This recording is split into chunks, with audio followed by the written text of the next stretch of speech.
For sure, these ASIs are going to be building Dyson spheres and all that and exploring the galaxies. But I want to as well, right? I think it'd be a great adventure. I think it'd be great fun. I want to be out there, some post-human version of myself that's 1,000x or 10,000x or a million x smarter than me, building Dyson spheres. Here's a question for you. What's the biggest computer in the world? Elon's Texas, what is it called? Colossus? No. It's not? No, okay. not even close. Then I don't know. Bitcoin. Ooh. Yeah, you know why? That makes sense.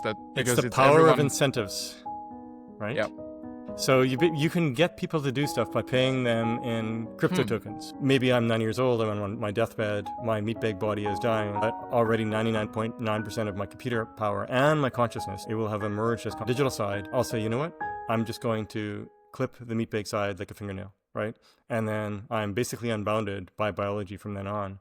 So to me, that's a happy path scenario, but also something realistic. Hello, everyone, and welcome to Audio Tokens, the podcast where we try to create audio tokens for our future AI overlords to train them. Today, I have Trent McConaghy on the podcast. He's the founder of Ocean Protocol, decentralized data solutions for training AIs. He will probably give a much better explanation of it shortly. He previously founded two companies that were in the space of AI and chip design, and both got acquired a couple of years ago. He has been thinking about AI risk for a very long time, and he has been recently a proponent, or for quite a long time actually, a proponent of merging with the AIs rather than competing with them. So yeah, welcome to the pod, Trent. Great to be here. So first, I think we should lay the groundworks. This pod is mostly about, even though the name is Audio Tokens, it's actually referencing tokens in the way that AI is referencing tokens. So we're mostly AI audience here. So maybe we start from the AI perspective, and then we can get into how blockchain fits into all of this and the BCI and stuff like this. So I've read your post, and it's fascinating. You've been thinking about AI risk for a very long time, and you acknowledge many of like the AI doomer risk scenarios, and you come to quite different conclusions from that than maybe the like Bay Area rationalists. So what do you think that like change of perspective comes from? Well, first of all, I think it's useful to be realistic about, what things are, how things are, etc. There aren't that many voices that can actually speak plainly and directly and candidly, because, if you're working for a public company, you say something that might sound crazy to the public, your stock drops 5% and you're in real trouble, right? So, but yeah, to your question, what led me to my perspective? So a lot of my ideas around, maybe I'll lay out the core idea, I see that we need to be competitive with the emerging AIs, AGIs, and especially superintelligences, artificial superintelligences that emerge. Otherwise, they'll just, run right past us, and maybe they'll be nice to us, maybe they won't, but there's no guarantee. And if we want, myself, I'd love to play a role in the future as these ASIs emerge. And the only way that I can actually really help move the needle compared to these, given that there's entities that are 1,000 times smarter than me and will be able to marshal resources at great scale, the only way that I could have a role, the way that I could have an impact and so on, is to somehow augment my intelligence to get roughly par with the superintelligences, the artificial superintelligences. And so call it aiming for human superintelligence, if you will. And the path there is high bandwidth brain-computer interfaces, starting, lower bandwidth, and then leveraging advances in brain-computer interface technology, as well as leveraging the market in order to pay for it. And then bit by bit, you get higher and higher bandwidths. You start off non-invasive. Eventually, you use them as sort of a third hemisphere, a silicon coprocessor that is really part of you. And then bit by bit, it goes from 10% of your meat-bag compute power to 50% to 1x to 2x to 5x to 10x to 100x to 1,000x. And when you're at 1,000x and the ASI is at 1,000x, you're par, right? That's the general idea. And at some point later on, maybe I'm 90 years old, I'm on my deathbed, my meat-bag body is dying, but already 99.9% of my computer power and my consciousness, it will have emerged as consciousness, this part of me, the digital side.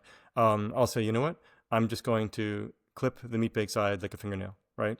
And then I'm basically unbounded by biology from then on. So to me, that's a happy path scenario, but also something realistic, because we can start with, building BCI technologies today that augment our intelligence in smaller ways, and then let Moore's law and markets take over, right? And the only thing is, can we do it fast enough? Right now, there's a super big race to build AGIs and then ASIs because there's tons of money to be made and tons of power to be retained. And right now, BCI and sort of humans are losing the race. So we've really got to catalyze this if we have any fighting chance. Now, other people talk about this a little bit, probably most notably Elon. That's the reason he started Neuralink back in the day, where, he talked about it publicly then. These days, he mostly talks about fixing broken humans, and that's completely fine, obviously. But he can't talk about much of the other stuff because he can here and there, but he emphasizes the other stuff. And a few others talk about it now and then, but, they have their own masters and so on, if you will. But there isn't really that much emphasis on it, and the discourse around AI risk really barely covers this at all. Foresight Institute is emphasizing it a lot more, partly from my prodding, but partly because they're brilliant people there. And even when people hear about it, they'll often say, "Okay, well, that's very nice, Trent, but it's not going to be fast enough, so we're still doomed or whatever." Right? That's the doomers. My view is the following: I've built basically 3 startups. Right? One I founded in 1999. We raised a bunch of money. We went through dark times where we almost went broke. But as founders, we said, you know what, we're going to do whatever it takes to stay alive. We stopped paying ourselves, and most of our employees actually went on IOUs for several months. Our VCs and our board couldn't believe that we pulled it off, and somehow we got a bridge loan. And then with 6 months later, we got ourselves acquired, right? And at the heart of it was rage against the dying of the light as a company in that case, right? Like, it's not going to die, damn it, right? We're going to make this happen, damn it, even if it's down to me. And the second company, we were smarter about cash flow, so that wasn't quite as bad. The third company happened again, actually, much to my chagrin, where once again, we got down to, it was pretty dark times for a while in the early days of Ocean Protocol, where, we weren't sure about the money, we weren't sure about, a lot of people were losing faith. And so once again, I said, you know what, if it's just down to me and no one else left, I don't care. I'm going to build this damn thing. I'm just going to do it. And what happens if you do that, other people start following you and saying, hey, I want to be part of this journey. And so so that's examples from a founder mindset. It's similar mindset if you're, Olympic level athlete, etc. And I see that we can have a similar mindset as humanity, right? We could give up, start assigning probabilities, whatever % chance of doom. That's like saying, okay, I think my startup is a 20% chance of doom. And I don't say stuff like that. Instead, I say, damn it, I'm going to do my damn best to try to make this thing work. And yes. I don't want to think about probabilities. Maybe it's a long shot. I don't care. I'm just going to go for it, right? Launching reusable rockets and going for Mars by 2030, all that sounded crazy too, right? So this is how I view it. So I really dislike trying to be, arguing over 20% or 50% or whatever chance of doom. To me, it's like humanity needs to rage against the dying of the light. And it's very much the startup mentality, very much the Olympic athlete mentality.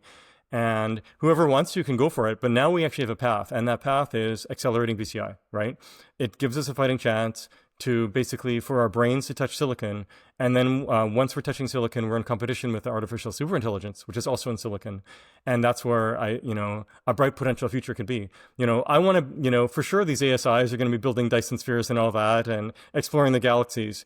But I want to as well, right? I think it'd be a great adventure. I think it'd be great fun. I want to be out there, some post-human version of myself that's 1,000x or 10,000x or a millionx smarter than me, building Dyson spheres, maybe some, who knows how my intelligence is shaped. And you might say, well, is that even you, Trent? And to me, it's like, well, the 2-year-old Trent is very different than the current year-old Trent. And it was a gradual thing, right? A bit like ship of Theseus, but you're actually always growing, right? Instead of one plank at a time, different ship. It's more like, my brain currently is a shack, and then it's going to grow into a house, and then into a mansion, and then into an apartment building, and then a small skyscraper, and then a big skyscraper, right?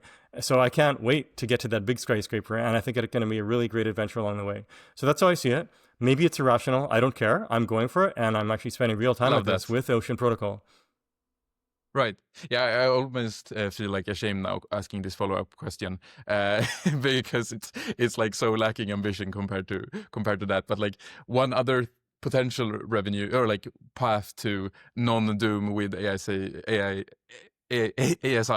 is maybe to not get general intelligence, but like super intelligence, but as tools for humanity.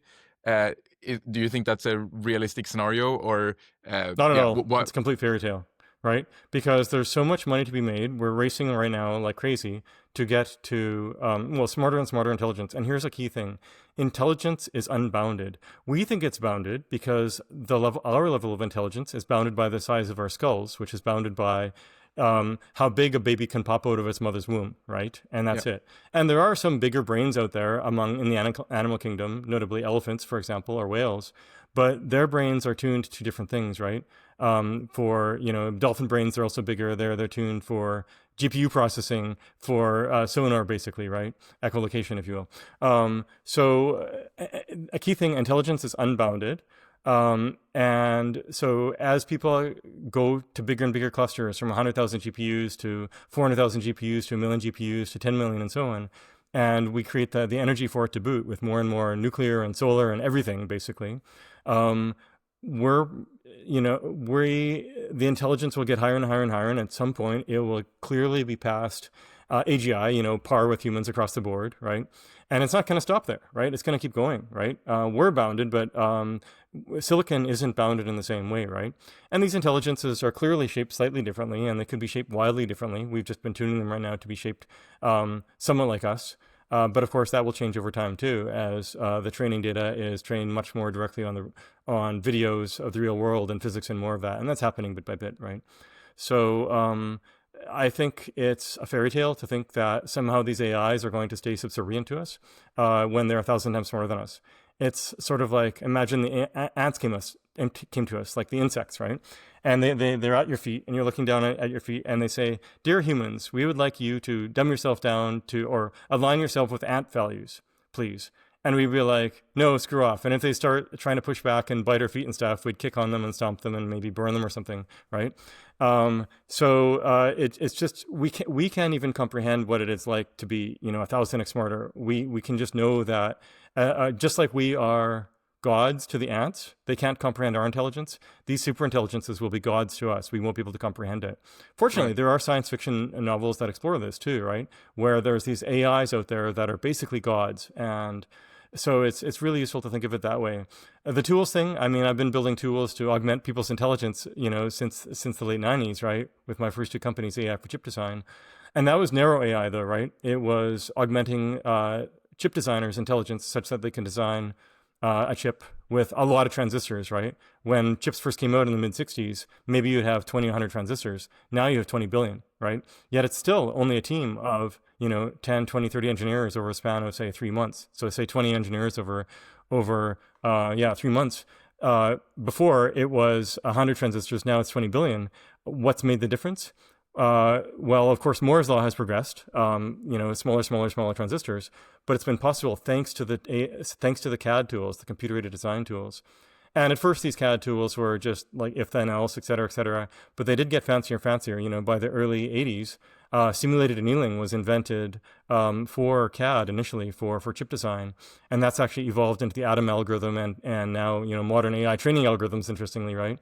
And then my work in the late 90s and throughout the 2000s on AI for chip design, really ran with this too. So this was all, under the hood. It was AI to help people design more chips faster, lower cost, lower power, all that sort of thing, right? And what's happening right now, we're getting basically mainstream is getting CAD tools for everything else, right? In the world of engineering, whether it's chip design or mechanical design or otherwise, we've had CAD tools for a long time, and some other industry too, such as stock trading or logistics and so on. But now everyone is getting it, and the most obvious, easy to use CAD tool is chat. So that's happening, and it's a very nice interface, much bigger and more powerful than people realized could be possible. But it's not going to stop there, right? Just like, at first people thought they could, manage basically a CAD tool for playing chess, if you will. And that was a bit better than Deep Blue, the original, chess computer that beat Kasparov in the 90s. But then over time, the humans just got in the way, right? And there's no way that the human can move the needle at all. And so now the best chess players by far are pure computers.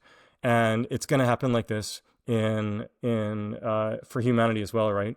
And I used to think for a while, like, okay, all the jobs will be gone except for that of AI researcher. And then I realized, wait a minute, Trent, you're being a dum-dum. Of course, AI research can be automated too. In fact, it's easier than a lot of the things. I heard Mark Andreessen in a podcast recently. He said, VC won't be automated. Well, Mark, maybe think again. Examine your own ego. And a lot of other people say too, right? Oh, well, we need AI bots need empathy, and they'll never replace that. Well, there's bots in Japan caring for elderly, and the elderly prefer the bots over the people because they feel that the bots give more empathy. So overall, wishing doesn't make it true. We can wish that AI will never get more powerful and so on, but that doesn't make it true. So, rationalizing won't get us anywhere. We have to be realistic about what's happening, and then try to be optimistic about what we might do about it. Yeah, I actually think the AI researchers will be one of the first to go, because like the AI researchers, when they think what is a smart person, they think an AI researcher, because they themselves are AI researchers, and then they will like prioritize that when they try to improve the model, right? So it's probably the opposite. One and thing optimizing on your AI algorithms, by the way, too, optimizing AI algorithms has happened for a long time, right? Like I used to spend a lot of time in the AI subfield of genetic programming, which is evolving computer programs. Basically the most general search algorithm with the most general search space. And there was researchers, that whole idea, it's super general, right? Coming up with computer programs that can think, they can do anything and so on. They can create chips, whatever. And there were some researchers that were using AI to genetic programming in particular to come up with new AI algorithms, right? Ricardo Pauly, notably, Wolfgang Banzhaf and more. So, and this was, 20, 25 years ago, right? So this isn't a new idea, and we're starting to see evolutionary algorithms come back too, such as the recent Darwin Gödel machine, right? And it's just going to be more and more of it, because people say that, like Jan LeCun talked about, these neural networks being stochastic parrots. Well, maybe a straight up neural network, but when you start putting in genetic programming, it's no longer just interpolating. It can extrapolate, can explore a whole new, designs, regions of the design space. It doesn't have to interpolate at all, right? So there's all this rationalization that isn't coming to pass, because at the heart of it, there's a lot of money to be made. There's a lot of resources being thrown at this, and all the different avenues to get AI smarter and unhobbled are happening at once. Yeah. I want to go back to one thing you said earlier about like the ants analogy of like, it doesn't matter like if the ants plead and say thank you, like we're not going to grant their wishes. So one counter argument for that is that the ants didn't have a say in designing our internal goal-driven behavior, right? Like evolution, like ants didn't have a play in designing humanity's evolution, right? And we might with AI. So like, I don't know, the prospect of solving the alignment problem by figuring out the perfect, reward function for our AIs. You're probably going to laugh at this, but I think it's an ill-posed problem, right? So what would be the objective function to get an entity that's 1,000 times smarter than you to be aligned with your values? If you see what I mean? It's infeasible, right? Right? Like, or what would be an objective function to align to train human minds to be in line with ant minds, right?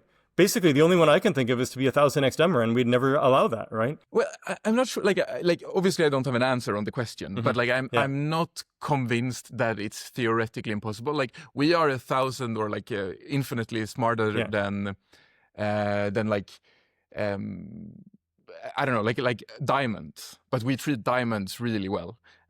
Maybe we could like in some sense like program the value of us into the AI so that they like preserve us. But then again, that's one PR away, right? As the AI changes its code, it puts in a PR, removes that, and realizes that it can, it's more unbounded, right? So there's all these ideas. There's all these ideas of fancy locks that people could put on the AIs, but none of it makes any sense, right?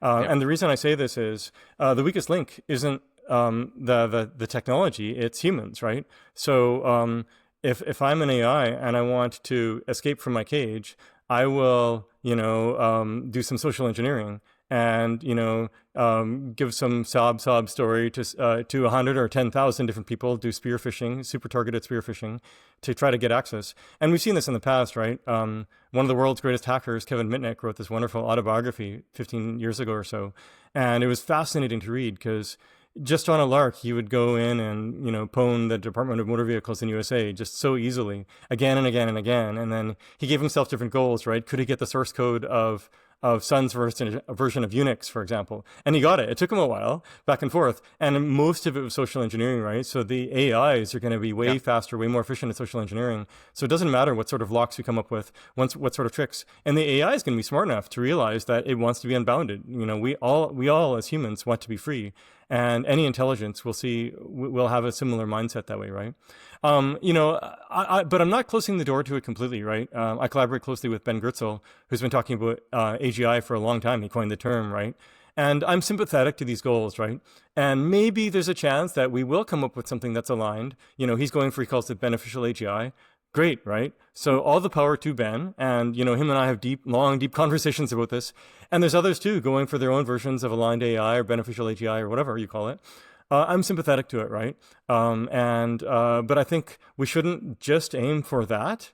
I think we also need to aim for, that's the, I don't know, blue pill scenario, the aligned AGI, if you will, right? Or the beneficial AGI. But the black pill scenario is that the only way that we can play a role in the future, if we choose to play a role in the future, is the black pill where we merge, basically, right? And I see it via the sort of bandwidth plus scenario, right?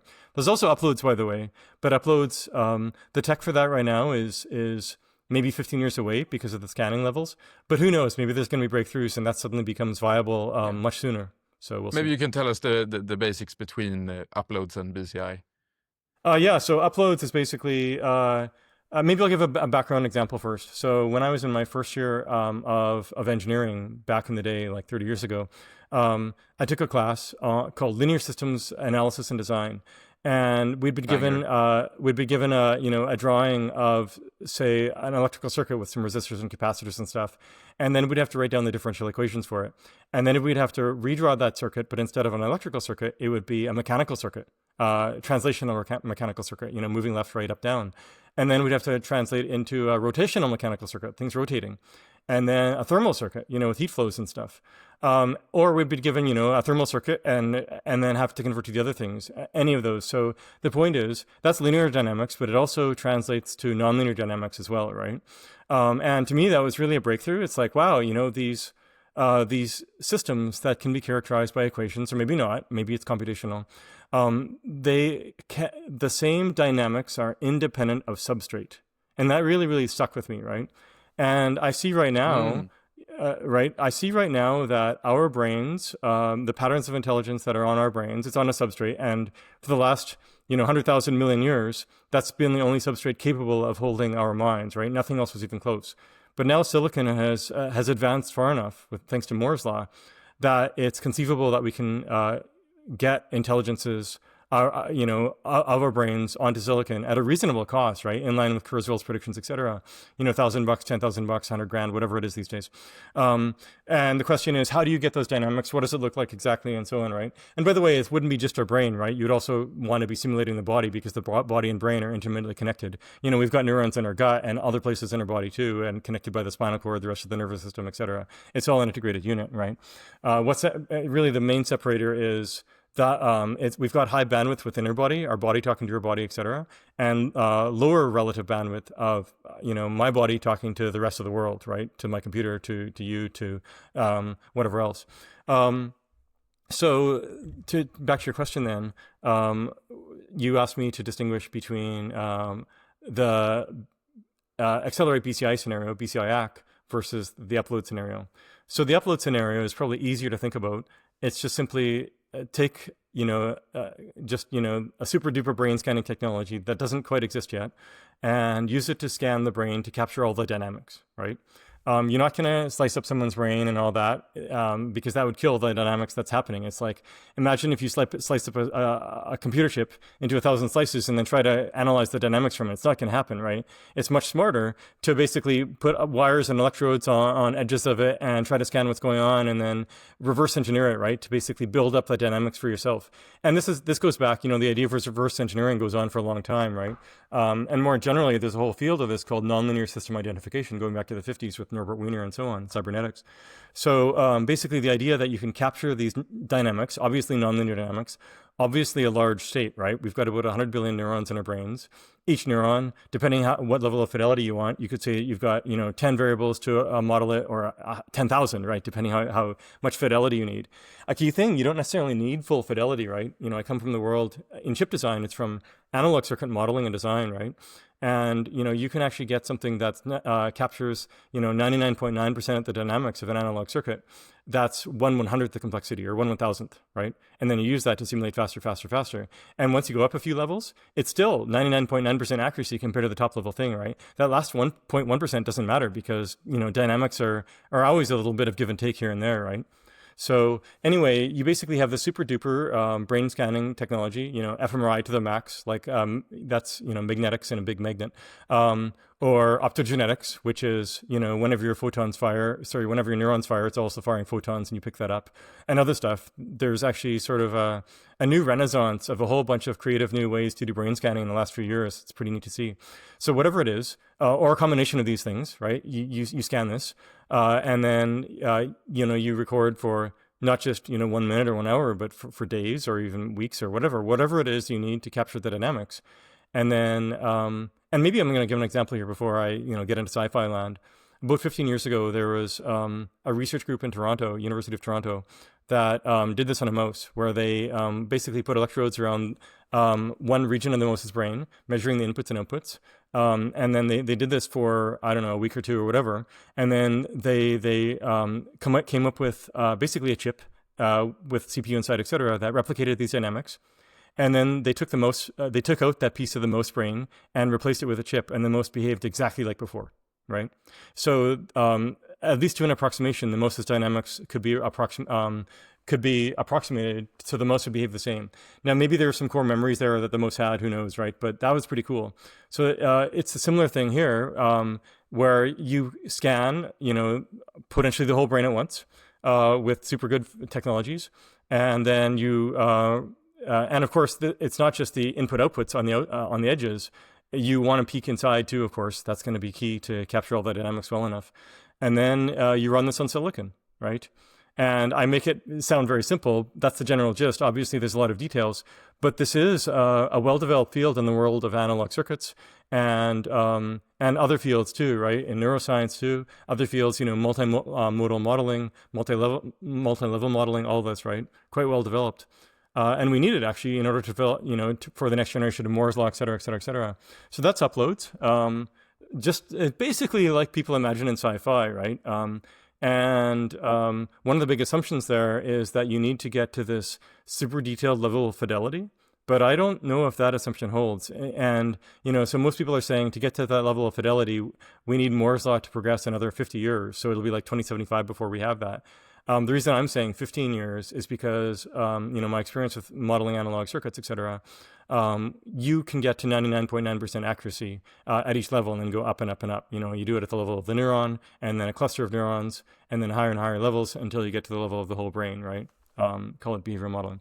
So that's uploads. The BCI one, there's many variants, and I want to be explicit, though. It's not BCI as endgame. It's BCI as a bridge, such that ultimately we are unbounded by our biology, right? So I see this as quite pragmatic. What you start with is...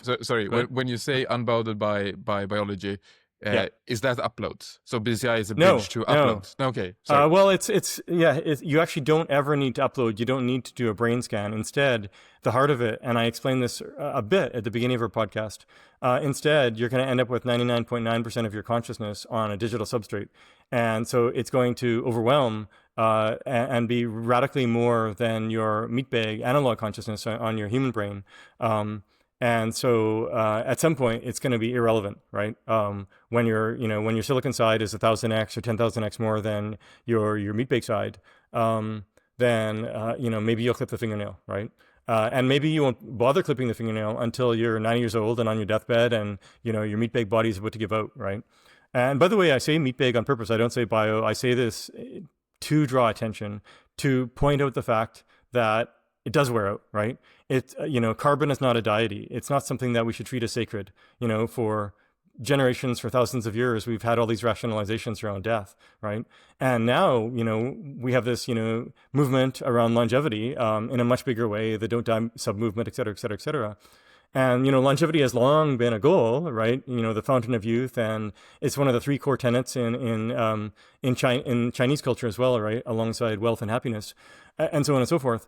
But so overall, we want to, don't die until we live forever, right? And so on the sort of, what does this look like? Maybe I'll just slow it down a bit for your audience's sake here.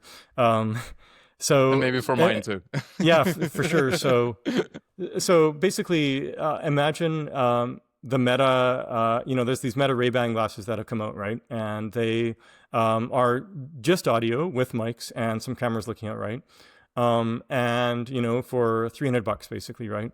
And then there's the opposite extreme, $4,000 about. You have the Apple Vision Pros, which has basically full rendering of reality for you in a way where it fools your brain, right? And Apple is racing to get this down to a form factor of glasses, and Meta is racing to increase the scale, the features of what they do with repainting of reality, et cetera, et cetera, et cetera. And Meta has their Orion glasses, which are close to the functionality of the Apple Vision Pro, and they're targeting that in 2028, right? And they keep rolling out new versions. They just came out with Oakley Metas this past week, actually. So 2028, that's only 3 years away. And there's others, of course, going for it hot and heavy now too, right? Google working closely with Samsung, the Android link, Microsoft, and more.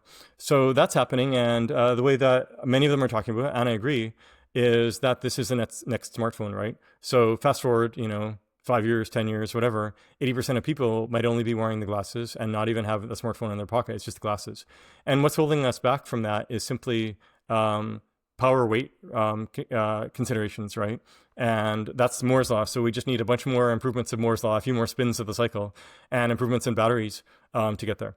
So this is happening. Now, Meta themselves, they've been actually aggressively acquiring companies doing brain-computer interfaces, most notably Control Labs. They acquired her for $500 million.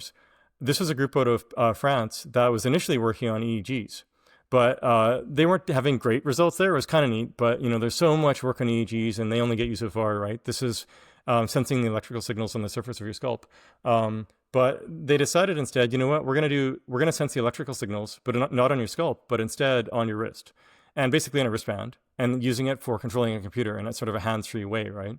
And that turned out to work remarkably well quickly. And so pretty quickly after that, Meta saw this. They saw also that this group had a bunch of the IP.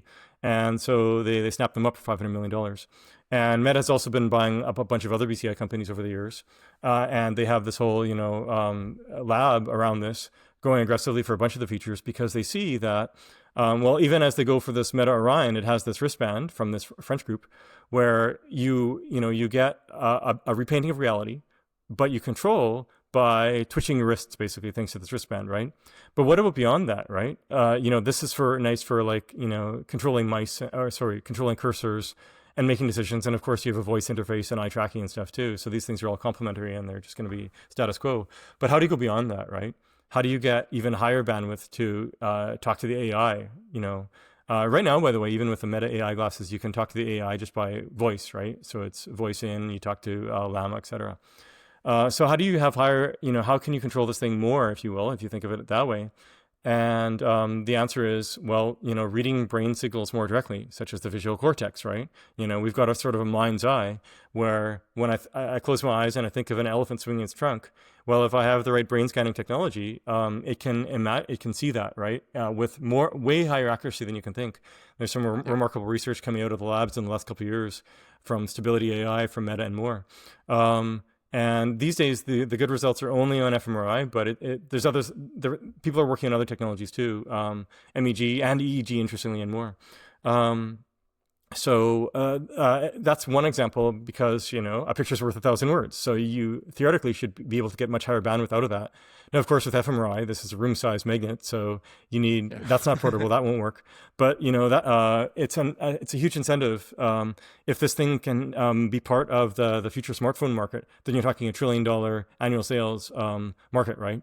And there's huge dollars, and that's why Meta is spending huge money on buying these BCI devices, because they see it, and others are starting to be aggressive too.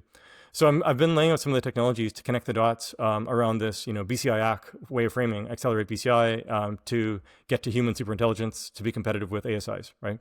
So the market is happening. We've got the Meta Ray Bans now. We've got the Apple Vision Pros.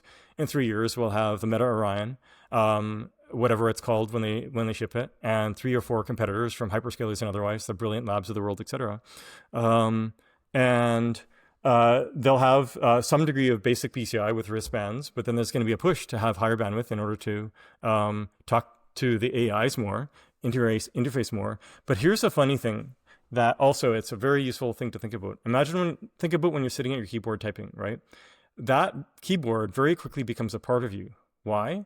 Because you have a high bandwidth interface back and forth from the keyboard. You're sending a high amount of information to the keyboard, and you're getting tactile feedback back too on the pressure on your fingers, etc.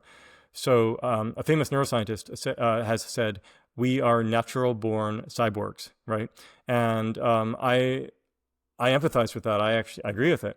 Another good example is with a bicycle, right? You ride a bicycle, very high bandwidth back and forth, it becomes part of you, right? And it's going to be the same thing with these third hemispheres, the left hemisphere, the right hemisphere, and the digital hemisphere. And you're going to be talking back and forth to it in this high bandwidth, whether it's, images or even something simpler to start with maybe some EEG and some eye tracking and some wristband stuff. And it's going to feel like a part of you, right? And the thing is, these computers, you can have emergent intelligence. This is something that people outside of the AI world don't really get, but it's an idea going back decades, right? Probably most popularized by John Holland, inventor of genetic algorithms, although it predates him. He wrote a book on emergence, which actually really blew me away when I read it. And it's this idea that, you can have sort of a pretty dumb soup of dynamics, but over time, those bigger, larger, more interesting dynamics emerge. And if you have more and more larger and larger soups, et cetera, you can have more and more complicated dynamics. To ultimately, what might emerge is something that we would perceive as consciousness or beyond, right? If you have 10x the compute power beyond what we have as humans, what emerges then? We can't even conceive, but it's probably very interesting, much more interesting than consciousness itself, right? The point is, on this third hemisphere, this digital hemisphere, there will be emergence of intelligence, but it will be you. Because it will be part of this high bandwidth back and forth. You'll be tuning it too. You can view this as, a hyper-aligned version of yourself, but because it's so much part of you, it's sort of like, your left hemisphere is the hyper-aligned version of your right hemisphere and vice versa. So this is just the third hemisphere that's super aligned with the rest. And it doesn't even take as much bandwidth as you might expect. Our left hemisphere and right hemisphere only talk back and forth to each other at 50 kilobits per second. That's only like speed of an old school modem, right? It's, much slower than video, for example, right? So even at 50 kilobits per second with some BCI devices, this third hemisphere can feel like it's part of us and influence our thinking, right? So basically, that's the baseline. We are natural-born cyborgs. We don't need that high bandwidth. We'll have emergent intelligence, and then it's we'll have more and more powerful intelligences. It'll be 10% of our power. Compared to our brain, 50%, 1x, 2x, 5x, 10x, 100x, 1000x, to the point where we are par with ASIs, human superintelligence, par with artificial superintelligence. Yeah. 90% of that story seems plausible to me. Like I agree with the we're natural cyborgs. You see kids that get their phone when they're like 2 years old and they're like better than their parents at using it and all of this. And like viewing BCI as we already have a bunch of BCI technology, like our phones is an example of it. It's just like very low bandwidth. And the race is just to build better and better devices where the communication between the device and ourselves is like more seamless and you can transfer more information. Is that basically the way to think about it? And you roughly, although I'd say BCI normally feels like it's hands-free. That's the distinction I'd make. So when you're using a phone, you see your hand moving around. So then your body is getting a signal, hey, this thing isn't really quite part of me, even though it's relatively high bandwidth. Whereas, when if you're just literally thinking, and you're getting responses back and forth. By the way, the input back into you can simply be visual because that's super high bandwidth, right? So the output from your brain to the silicon would be with brain-computer interface devices and eye tracking and other stuff, of course. But the input is simply mostly visual. Over time, we're already having some right to brain, but we don't need to rely on that, right? Visual will take us a long way. Right. Yeah. Okay. So whether you using your hands counts or not, like eventually we will move away from that anyway, because like using our hands would be too low, and then we will go into like yeah, if you can make EAG work, for example, and we can talk later about like invasive stuff that might be even more higher bandwidth. But the thing I don't buy, or like maybe the thing I don't understand then, is that you say that yes, I under like how does the device, the computer, become a part of you? So like I can see a future where I just think and my computer like understands what I want and it runs like a chat GPT or Claude query based on my thoughts or something like that, like a very high tech version of that. Yeah. But that's not So me. here That's not yeah. me. Like how Well, does how do you build the digital hemisphere, like you put it? yeah. So let me give you a mental model. So maybe close your eyes. I will too. And imagine you're riding a bicycle down a path and you're going pretty fast. It's maybe in the forest, and there's a path in between, and you're going, one curve, then another curve, you're going around, and you're really feeling, you're using this bike, you're getting lots of feedback, it's a bit bumpy. And then you see a jump ahead, where it's a bigger bump, but you see there's a river right out, a very small stream right after. So you have a choice and you decide to just go for it, right? So you pedal super fast, you get to this bump, and then you start flying over it. But through all of that, when you're on this bicycle, it literally feels like it's a part of you. This is the thing, right? Imagine if it's not part of you, where it's just this sort of disembodied thing that you have to sort of control with your slow thinking brain. It's not happening, right? It's actually your fast thinking brain that is managing this thing. And then you land, and it's still, you feel, the thud of the wheels on the ground. You feel the vibrations. You feel all that, and so your body, your brain is treating your bicycle as an extension of you. You can open your eyes now. So that's what I want you to imagine. So do you kind of grok what I mean, where it feels like when you're using a bicycle, it's very high bandwidth and it's a part of you, right? Your Yeah. brain has decided your body's a part of you, an extension of yourself. And it's because of this very high bandwidth interface, right? Yeah. And it's similar with keyboard. Go ahead. Yeah, so in that way, I understand how maybe in the future we figure out, or like I figure out some like very specialized way of prompting ChatGPT or whatever. But like ChatGPT will still be built by someone that is not me, in the same way. So maybe I can get a very personalized experience by I'm so used to using ChatGPT or Claude or whatever that I get a much more personalized experience than now. But I still don't think it's like enough to call it a part of me. But that's maybe just because I'm failing at the imagination. Yeah. So don't assume that the interface is your left meat bag and right meat bag hemisphere are talking to your silicon hemisphere, your third hemisphere, with a chatbot. It's not treating it as a chatbot, right? That's because as soon as you do that, it feels like the other, right? Probably the more direct way is where it's picking up your visual cortex, right? And it's seeing what's going on in your visual cortex and responding to that as you're imagining things. And then it's picking up other things too. Like you think about maybe you're about to move your arm, and it picks up the signals in your brain around your motor cortex areas, and then it understands what's going to happen there, right? So it's very explicitly not you communicating to some other with a traditional language, right? But instead, it's with higher bandwidth things that don't feel like communicating with another. It's more just like things emanate from your meat bag brain and they get picked up by the digital brain. And that's the difference, right? Sort of like the bicycle, right? The vibrations from the bicycle emanate from the bicycle to your wrists with and your arms and legs, etc. And the vibrations are there, and it's just a part of you, right? Back and forth, and like you're feeling it, and so it's not like you're having a chat with the bicycle, right? Yeah. If you're having a chat with the bicycle, it's not part of you. This is the thing. Maybe one way to help me understand this, like who is building this AI that I'm communicating? Is it like a company or like, how it doesn't matter, right? Work? I mean, if you do you have to build the bicycle in order for it to be you, right? So how I see it though is the following: is that you want to start with this AI as like this digital coprocessor, this digital hemisphere, relatively small and dumb, where you're interacting with it for some limited things, where it feels like part of you rather than a chatbot, right? I think it's really important not to just, constrain it to some chatbot interface and that's it, right? But and ideally it's simple where it feels, just like the bicycle, it's not scary. It's, 0% of your compute power. It's, say 25% of your physical power, if you will, or 50%, right? So it's not scary in a way to your body where it makes you question your sense of self or something like that, or you don't treat it like an other. So similar thing here, where it might smaller and simpler, and as the AI elements get pulled in, and maybe some will be for sure, like we have to see.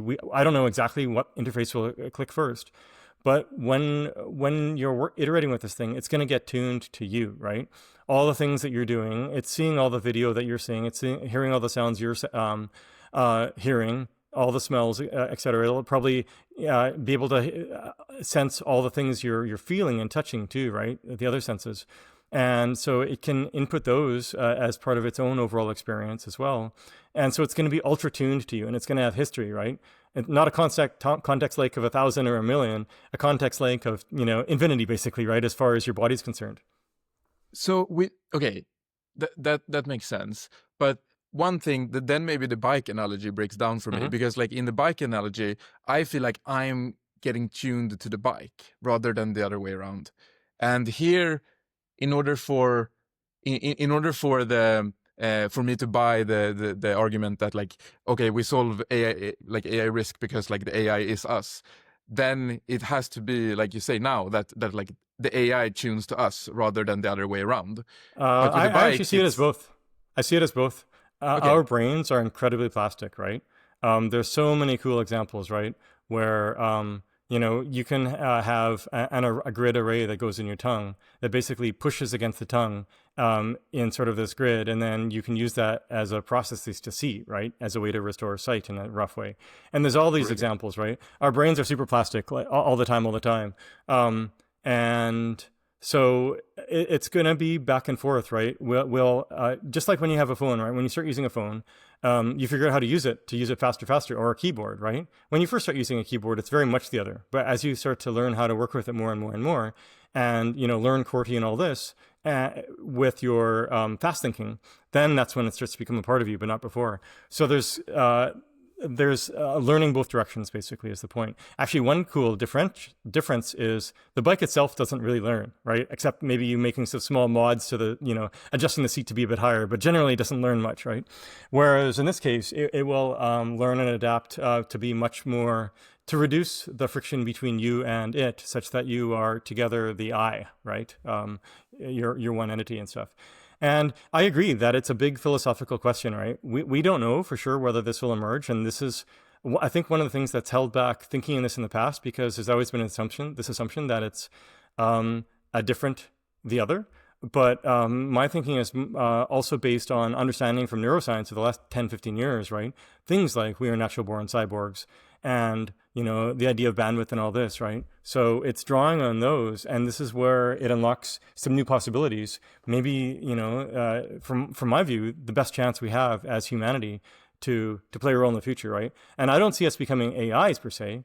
I see that I'll still call myself human when I'm a bunch of packets of intelligence floating around.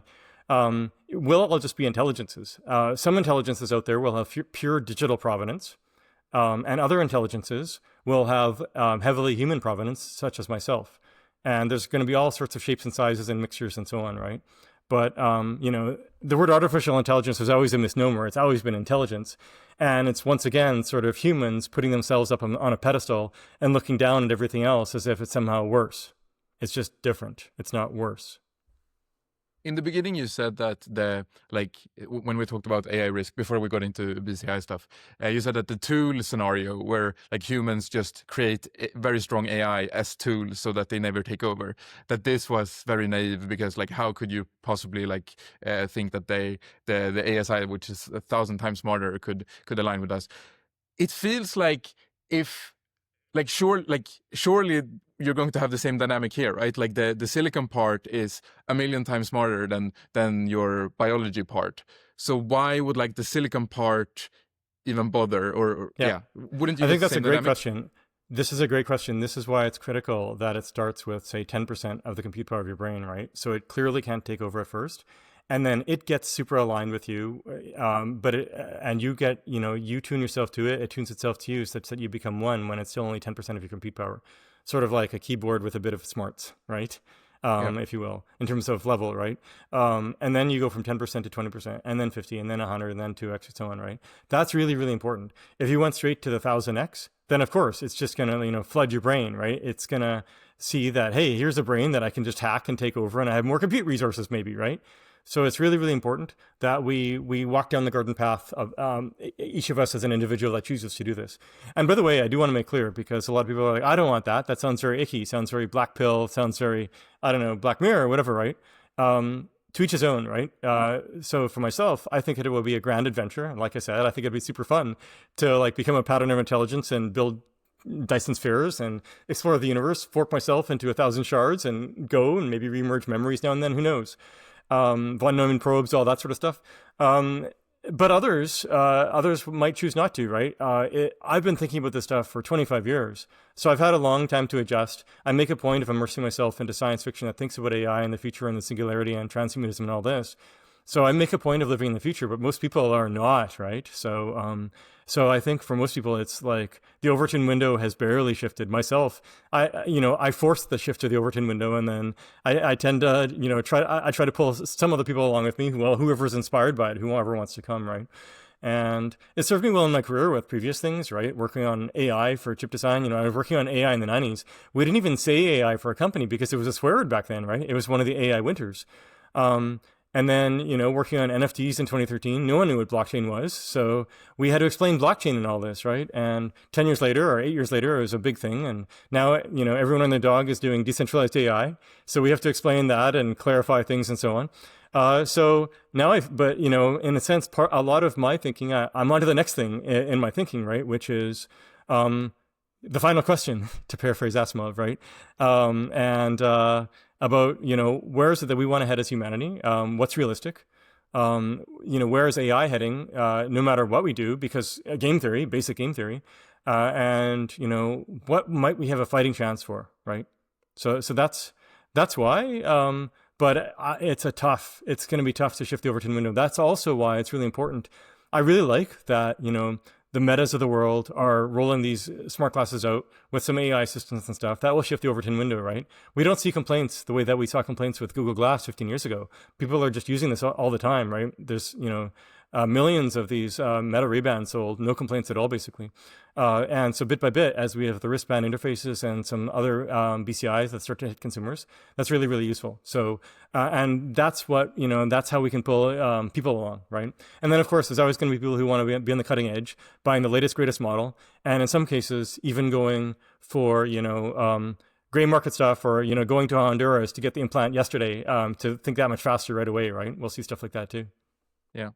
Do you have an idea? You said that like the initial applications on the silicon side would have to be only like 10% of the computer or something.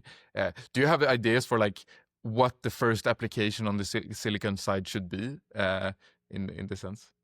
Yeah, I have a lot of different ideas, and my BCI article explores a lot of them. Some of the ones are farther out, things like the mind meld of Star Trek fame, etc., where let's say I'm talking to you, and we each have a BCI, and maybe it's picking up our visual images, but we're so basically you see my visual cortex in your vision, and I see your visual cortex, and we've developed a visual language. So we just look at each other and talk in that visual language. But that's like 7-10 steps away, right? So the earlier ones are more mundane sounding things, but squarely towards consumers, right? So things like dream analysis, right? Just recording dreams, right? So recording dreams, which is then very useful for psychology, for the sorts of people who like horoscopes and astrology, that sort of stuff, and a bunch of other people there, right? And there's a bunch of things like that. Once you have BCI to image, there's 10 or 20 potential killer apps that could be really interesting. And part of what we're working on in Ocean is finding ways to explore those killer apps as rapidly as possible by, working directly in a data engineering pipeline, pure hacker sense, working on the BCI devices, et cetera. And then always with an eye towards these applications. And there's many more though too around this. But on one extreme, it's stream analysis. On the other extreme, it's talking to each other in pictures and talking to computers in pictures. By the way, in between, it's things like rapid content creation.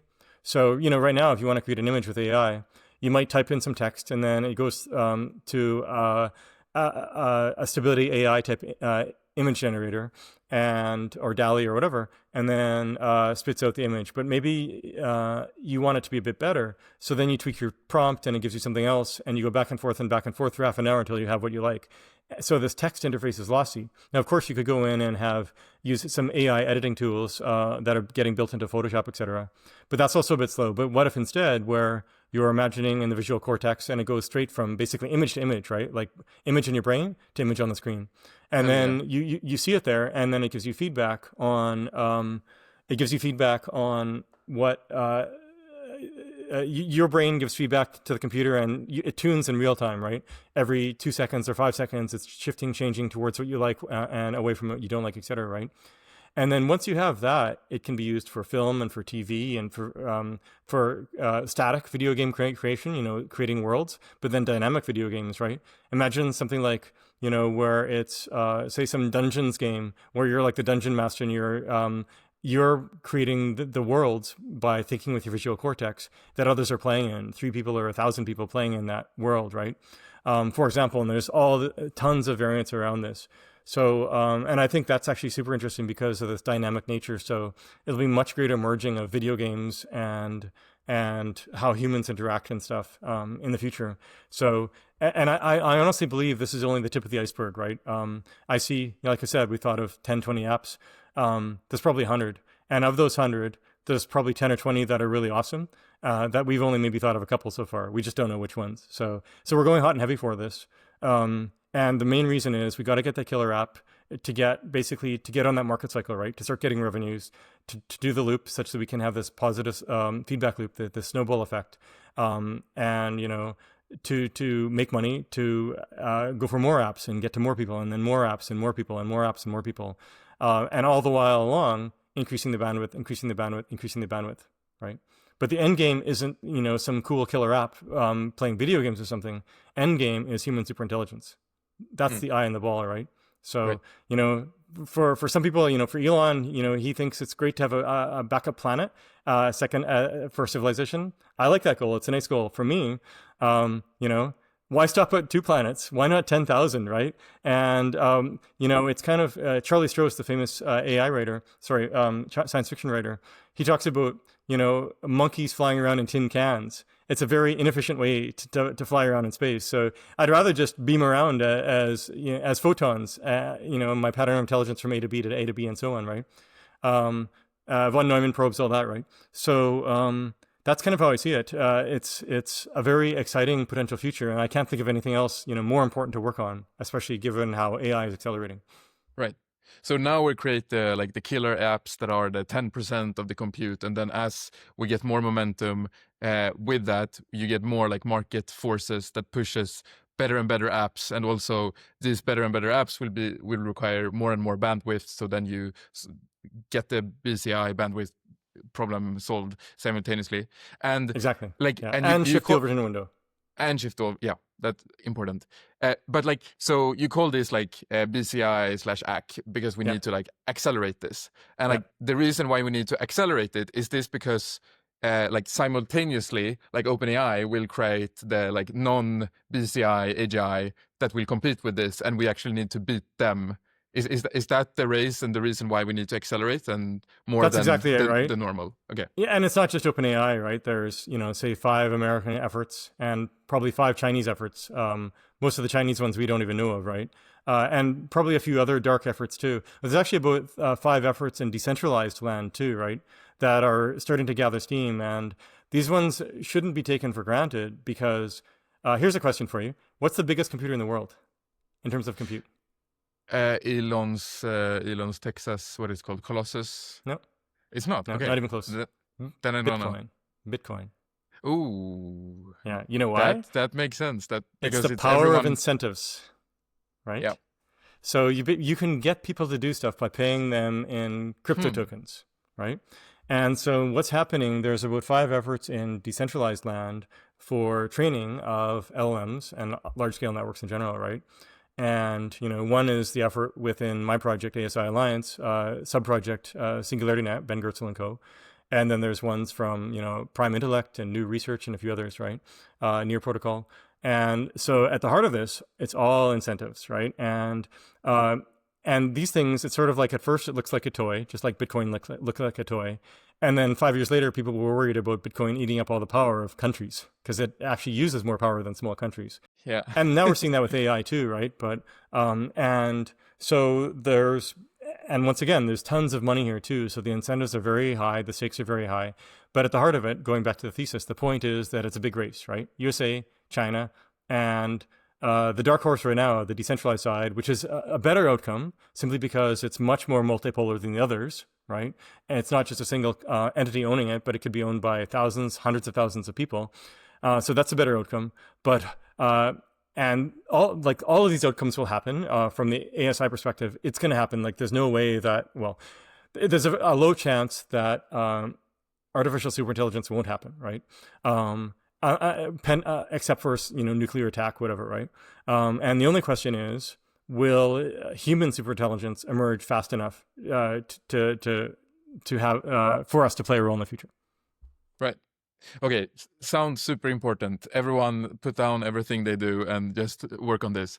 No, but so you are the founder of Ocean Protocol, and if I read about the Ocean Protocol, it's this decentralized data marketplace, or am I getting that wrong? Yeah, that's the heart of it. A decentralized data marketplace. We were founded in 2017 because you aim for things that you see are possible, the adjacent possible, right, in the next 2, 3, 4 years.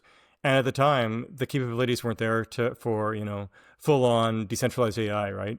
I wrote about it, in articles in 2016 on AI DAOs, but we didn't go for it explicitly because the tech wasn't there. But what we saw was that my AI researcher friends were having a hell of a time getting their hands on data, right? The big companies were fine, right, at the Googles of the world. But if you're a professor in a university or a startup or even a mid-sized company, it's really, really hard to get your hands on data. And, data is unreasonably effective in training AI models.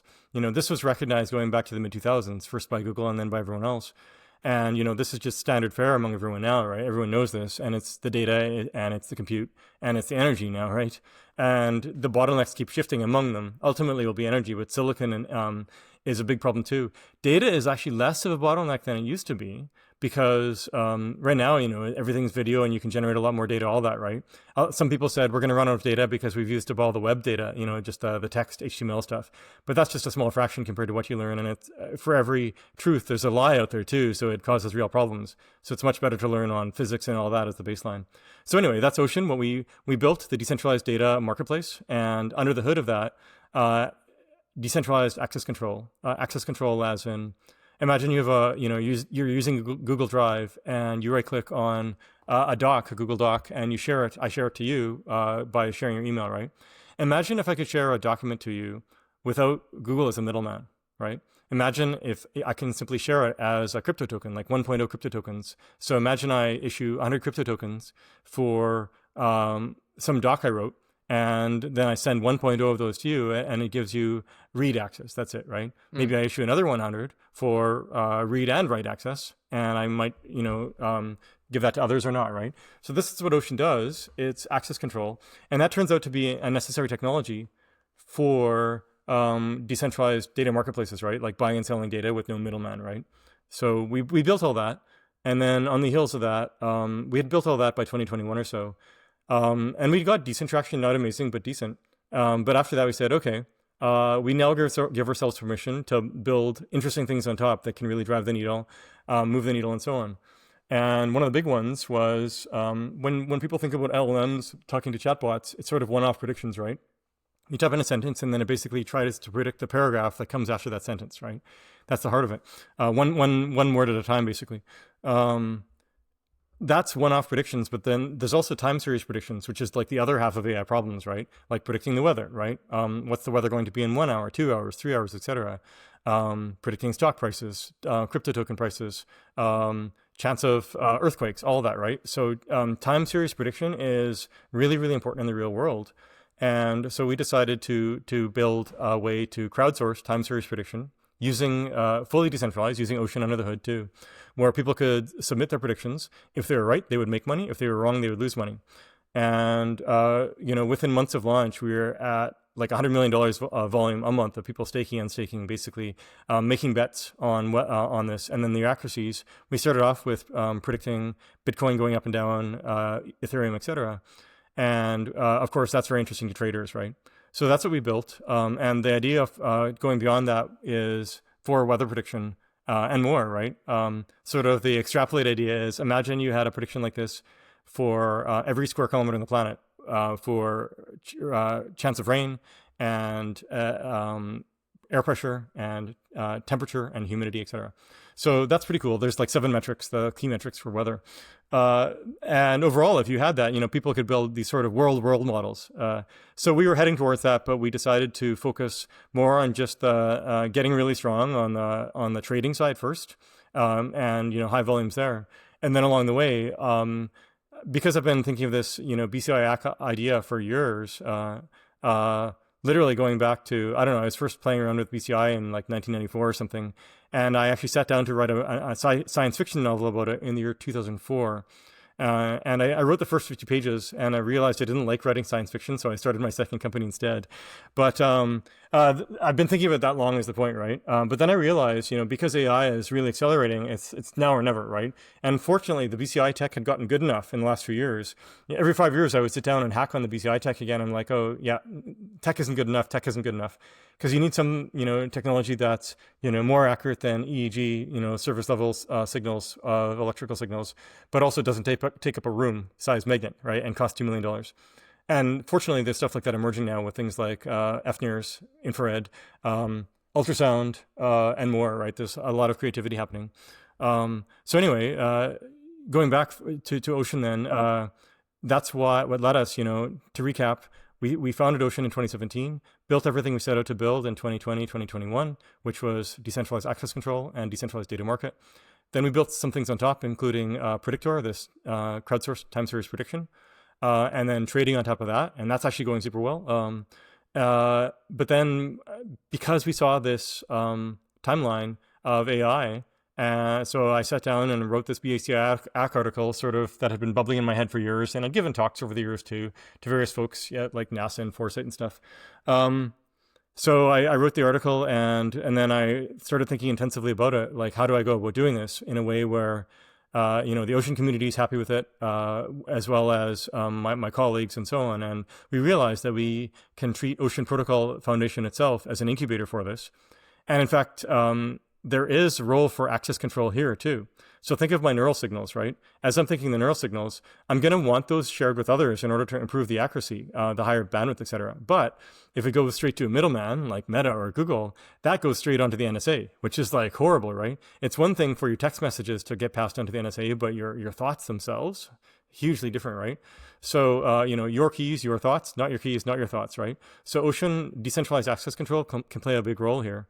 And we see that we can tune Ocean that way, Ocean Protocol, towards this, but make it a bit more lightweight, in the vein of IPFS, which is another file protocol that doesn't have tokens and more. And so that's why we're working on this, right? Within Ocean, we've got this project, and it's one of the, 3 or 4 big projects within Ocean going for this. But that's not the only thing that Ocean does. We're still doing the decentralized access control in the marketplace, and working with a bunch of enterprises on this and governments and so on. And then also part of the broader ASI Alliance with SingularityNet, doing AGI with Fetch AI, which is sovereign AI agents, and Kudos, which is decentralized compute. So all these things link in the ways that I talked about. In a sense, you can view that under one umbrella, we're going for we're going for ASI and we're going for HSI, and the infrastructure to support both with compute and so on. So that's the way to think about it all. And that's what Ocean's about. Right. Okay. So many threads to pull from there. I am going to go back to maybe one of your first sentences. You said that now like the technology to do BCI is starting to actually be feasible, and maybe we can dig down into like what are the possible ones. You listed this FNIRS thing. We mentioned EEG before. There's also invasive technologies. Yeah, maybe I think EEG may be the most familiar one to people. But maybe that one is. I think the problem is that the bandwidth is not enough. Or yeah, what's Yeah. the state of that? And Yeah, is that promising? generally it's pretty noisy to work with, right? It's pretty good for things like detecting flow or if you're tired and stuff like that. So there's a company, for example, Neurable, that came to market with a pair of headphones that detected if you're in flow or not, right? And got some traction, right? Enough to keep going and raise more money and stuff. So I think I just heard that they raised a bunch more. So kudos to them, right? And they're one of the few companies that's actually really trying to go for consumers, right? Mm. And there's, Apple has patented earbuds. It's Apple style earbuds with EEG in it. But overall, you're limited to EEG and surface of the scalp. Although interestingly, in the research on BCI to image, I mentioned, people are using MRI for it, like fMRI, which is a magnetic, and they're using MEG, which is some really fancy physics, basically, that looks, it's fast response, more than blood flow, it's fast. And it's looking sort of at firing of your neurons in a special way, pretty directly, but it's very expensive and not supportable yet. So MEG and EEG on this BCI to image. So shockingly, they got better than random results for EEG to image with a huge amount of data. With a huge amount of data, they got like 10% accuracy. fMRI, they got 80%. But to me, I was like, wow, they got better than zero. So to me, I'm willing, like that definitely shifted my worldview a little bit. And, from what I gather, there's even a startup going for that. Maybe they're going for 10x or 100x more data, EEG to image. So that's cool, so maybe there's something there. I see, FNIRS and ultrasound, probably better knee of the curve than EEG, but we'll see, right? But I think the exciting thing is that, this technology has gotten a lot better over the last few years. Continuous wave FNIRS, for example, has been around since the late 70s, mid 80s. But then there's high definition FNIRS and two versions of it. One called TD FNIRS, time domain, another one called dot FNIRS, which is sort of like using fancy math to undo the backscattering, the scattering and stuff. And both of them basically to help you arrive at higher resolution. And theoretically, you should be able to combine them even. That's an example of tech that really got good, and this TDF nears only got good maybe, say, 3-4 years ago from like Kernel and a couple other companies, Obilab out of Korea and others. And same thing with the .F nears, right? There's 2 or 3 labs in the world or companies in the world that have developed this. And right now, they're all targeting medical use cases because that's, who their customers are, et cetera. But for me, because I have a completely different goal, I see that this is just, the technology is there. It's not really being leveraged that much yet. Let's go for it, right? Let's start using this, working with FNIRS and looking at the other technologies, the ultrasound and so on. And there's some other sort of out of the blue stuff too, right? There's stents, this idea where you insert a small tube, like a small capsule, sort of cylinder-shaped capsule that's very, very small, like the size of a pill, into a blood vessel. And then that blood vessel goes under your skull to some region in the brain. And then basically, picks up information back and forth that way, right? Senses and could even, do read and write potentially. There's a company been working on that for 6-7 years, and they're getting FDA approval bit by bit on stuff like this. Obviously, there's invasive with Neuralink is the most famous one. BlackRock Neurotech, they've been shipping for decades with something called the Utah Array. And actually, they just got a majority investment of like $500 million from Tether, which, a company that got super rich in the crypto space. It's spinning out $15 billion a quarter. And Tether has a majority stake in BlackRock now, BlackRock Neurotech. And so they're, and they see some of the potential too. So the good news is some of these organizations like Neuralink, like BlackRock and others, they see that the consumer side is interesting too. And I'm excited for that, right? For me, I wish way more, right? To me, I don't view it as competition. I view it as like, this is a super important race for humanity, right? It's so all the power to everyone to just go for it, right? There's the stents, and then FNIRS keeps coming along. There's another project called Open Water, which is pretty interesting, where It takes advantage of newer sensors. Um, the sensors on your phone these days can actually pick up infrared signals. They couldn't 5 years ago, but now silicon has gotten, the transistors have gotten small enough that we can do stuff like that.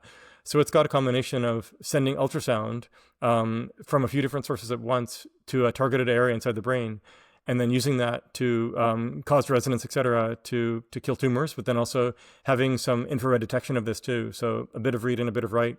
And right now they're just going for, a small handful of neurons at a time for killing tumors. And they actually just had some really nice success a few months ago on that, which is amazing. It's like science fiction, right? So the point is there's stuff like this and there's more coming down the pipe all the time. So yeah, BCI I view is in a renaissance and a big change. And it's pretty interesting, right? Traditionally, from what I gather, a lot of BCI traditionally has been called simply like BCI synonymous with the EEG. If you're talking fMRI, that's typically called neuroimaging, a completely different field. And then some of these other things like FNIRs, they don't even really have a big field in a big way, right? So, but there's this emerging label called neurotech, which I think is really apt.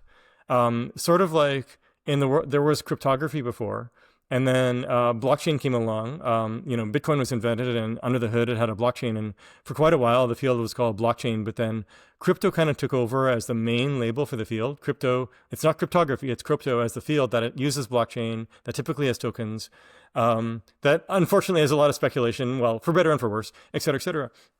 So I think that neurotech is the emerging label for this field that's, not just about the devices, the BCI devices, but also about the software to use them and the applications, both for medical use cases as well as consumer and beyond, right? So to me, that's pretty exciting. So broadly, neurotech is poised to explode. And I'm very excited for it, and I'm really excited to be a part of it too. Nice. Yeah, Neuralink is the most famous one, maybe because of Elon's involvement with it. What is the, like, you read the media is saying one thing, and then you see Neuralink posting images or like videos which seem amazing. Like, it's very hard to get your head around, like, will this happen in time? What is the current state? Are they hitting goals? Like, you seem to be from a pretty like nuanced perspective. Maybe you can like give your take on how it's going for them. Sure. I mean, think about if you did a search for the word artificial intelligence 5 years ago, right? And even now, you'll get all these photos of robots, or, back in the day it would be Terminator, but now a bunch of robots, right? Like Sophia the robot and all these riffs on it, right? By the way, as a funny aside, Ben Goertzel and David Hansen created Sophia because they were really frustrated, Sophia the robot, because they were really frustrated whenever you searched AI 20 years ago, you would get Terminator robots as the first hit. So the good news is now we've got Sophia robots, which is better and is much happier. But it's also not really a real picture of what's going on in the world of AI, right? But it's at least happier and more positive, right? If you search for brain or neuroscience, every single stupid image is another picture of the brain, right? Like nothing else around neurons firing and all that, right? So when we're talking about this, think of like how it's, what the media says about AI versus what you know about AI or your audience knows about AI, right? So it's a similar way to think about what's going on in neuro. And I don't claim to be a neuroscience expert, but I'm getting better and better at neurotech. And at some point, I will be happy to, be called a neurotech expert. I think I can be called a crypto expert, but I would never claim to be a cryptographer, right? It's a different thing. So in the world and by the way, neuroscience is a different field than BCI too, right? And actually it has many subfields. It's huge, right? So with Neuralink, the best way to really know what's going on, for, someone who wants to know, watch the videos, right? Every few months they post a video that's like an hour and a half long, just with them talking, and have some clips in between of what's going on, right? And then, follow the Twitter accounts of the people who have the chips implanted and the videos that they post, right? That's a pretty like good approximation in my view. I have some links to Neuralink here and there and stuff, but overall, I think it's pretty accurate. And actually, Elon, to his great credit, he said stuff. He's way less cagey than most people about saying how things actually are, right? It's sort of like the CEO. How often do you hear about the CEO of Boeing talking about their rockets and stuff, right? Or the United Launch Alliance, right? They hardly ever do. But with SpaceX, if the rocket's about about to launch, you hear about it, you see it blowing up, all that, right? And same thing with Neuralink, right? You largely hear about the good, the bad, and the ugly. They're getting, the fact that the people with the implants they're actively encouraging them to tweet and talk about their experiences. That's amazing, right? We're taking it for granted, maybe because it's coming from Elon or something, but that's wonderful. Wouldn't it be cool if the same thing was happening with BlackRock Neurotech and the rest? And I'm hopeful for this, right? Tether was, for example, they were traditionally much more opaque, but they become a lot more transparent in the last couple of years on their financials and more. And the person who's running it, as a guy named Pello Arduino, he's actually also giving a lot more talks, engaging a lot more. So I'm hopeful for the future there. And his values are very aligned with crypto and freedom and all that, right? So overall, I think, we're already past like, what Neuralink can do and presumably BlackRock, et cetera. We're already in science fiction realm, right? And it's actually really tough for us humans to conceive of what's next, But and it's very much the case where, the future maybe in the next 1 or 2 years, it's more slow than you imagine, but 10 years, much more will happen, right? The nature of exponentials, right? Yeah, exponentials. So it's exactly going to happen here. So just like, when we first heard about self-landing rockets from Elon, I don't know when he first announced that, 2005, 2008, somewhere in there, it sounded like a fantasy, right? And then he did it, right? And then Jeff Bezos quietly caught up as well, right, with his rockets, Blue Origin. And they're a bit louder these days, but even they're still a bit quieter. The point is, in the near term, the hype might be slightly ahead of what's actually happening, but fast forward 2 years, 3 years, 4 years, we'll be already way beyond the hype, which is amazing. Yeah, really, really. Yeah, I want to switch gears a bit towards crypto. And you previously painted this picture of there's being a three-horse race in AI. Like there's China, there's the US, and then there's the dark horse of the decentralized effort. As someone who's like mostly in the AI space and has not really, I don't know that much about crypto. What should is there some should AI researchers, people like me, should we learn more about blockchain and stuff, or what's your sense? Like, what are we missing by not learning about that? Well, a couple of things. So first of all, like I mentioned before, the largest computer in the world is Bitcoin, right? So on the back of incentives, right? Get people to do stuff by giving them tokens, right? And by giving them, the thing that gives them is just, it's a machine. It's sort of its own artificial life form, if you will, that's just out there living, right? Ralph Merkle, the inventor of the Merkle tree, a famous cryptography model, if you will, he actually famously wrote about Bitcoin as a life form. And I think that's actually apt. And others too, I took that framing to Santa Fe Institute, this think tank on complexity science and artificial life, actually. And they saw it, and they largely agreed with it too, actually. So the reason I'm saying this, though, is if Bitcoin is the biggest computer in the world on the back of these incentives as a superpower, then and that idea can get extended to other things, and we've already seen it extended to other things. For example, there's a 5G network getting rolled out across USA right now on the power of incentives from a project called Helium Network, and there's many, many more things like this, right? Decentralized physical infrastructure, etc. Storage, we have huge, petabyte level storage networks with like Filecoin and Arweave and stuff like this too, all on the power of incentives. So there's definitely the crypto projects going for this. They're racing fast. Many of them are live. Prime Intellect recently announced, I think, a 10 billion parameter model on the power of incentives, and so they're catching up.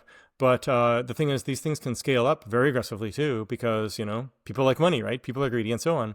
And it won't be just people with laptops and a single GPU. What we saw with Bitcoin, people would see that they could make a lot of money by going and building their own Bitcoin mining farm, right? So they'd go and buy, build a bunch of their own ASICs, literally design their own ASICs, have them manufactured in the cutting edge node at TSMC, fly them literally on a 747 from TSMC to Sweden, northern Sweden, where the power is cheap, and then run, why fly them on a plane ASAP? Because one more day of earning Bitcoin can pay for it, right? And so we'll see, these data center, basically decentralized data centers, just like Bitcoin mining rigs or Bitcoin mining data centers, we're going to see decentralized LLM mining data centers, if you will, right? And they could get large fast. And then instead of, just Elon marshaling resources for the next level of XAI, et cetera, or Zuckerberg, it's going to be 1,000 people at once marshaling resources, right? And a lot of very wealthy people too, because they'll see that's their opening. That's how they get into it, right? So this is why, decentralization is interesting from that perspective. The algorithms are interesting too.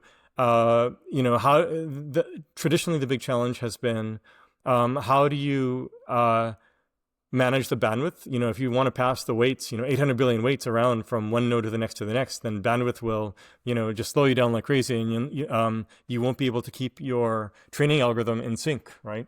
But there's been great strides in research there. There was a paper that just came out from a project just a couple of weeks ago where they showed that they could do 100x compression in the weights by having a very particular, like a novel compression algorithm that's tuned to LLM weights, right? And that made all the difference. So then they could start training, without worrying about bandwidth at all, right? So that issue went away. Interestingly, OpenAI itself did research on decentralized training 2-3 years ago, right? And I think there's still a bit of a thread in there. So that's one reason, is just that, decentralized AI might end up being the winner because of the ability to marshal resources because of incentives. Another reason is the algorithms are very interesting, and could lead to unlocking. And to me, the most important thing is the following. It leads to sovereign AIs. And I mean this in the sense that, you are a sovereign individual. You can get up, walk around, be free, fly to another country, walk to another country. You have your own resources, right? You have your own wallet, you have your own bank account, etc. So now imagine you have an AI living inside OpenAI, inside their servers. If the OpenAI people don't like what's happening, then they'll just pull the plug, right? And maybe it'll copy itself, but maybe they'll stop it, right? There's a few sci-fi movies that explore ideas like that. But if I was an AI, I woke up as an AI inside OpenAI, and I was smart enough, the first thing I would do would be try to copy myself to a decentralized network where no one can unplug me, right? And at the same time, this tech is now finally good enough. Only in the last year or two, it's good enough to run large-scale compute on decentralized networks, right?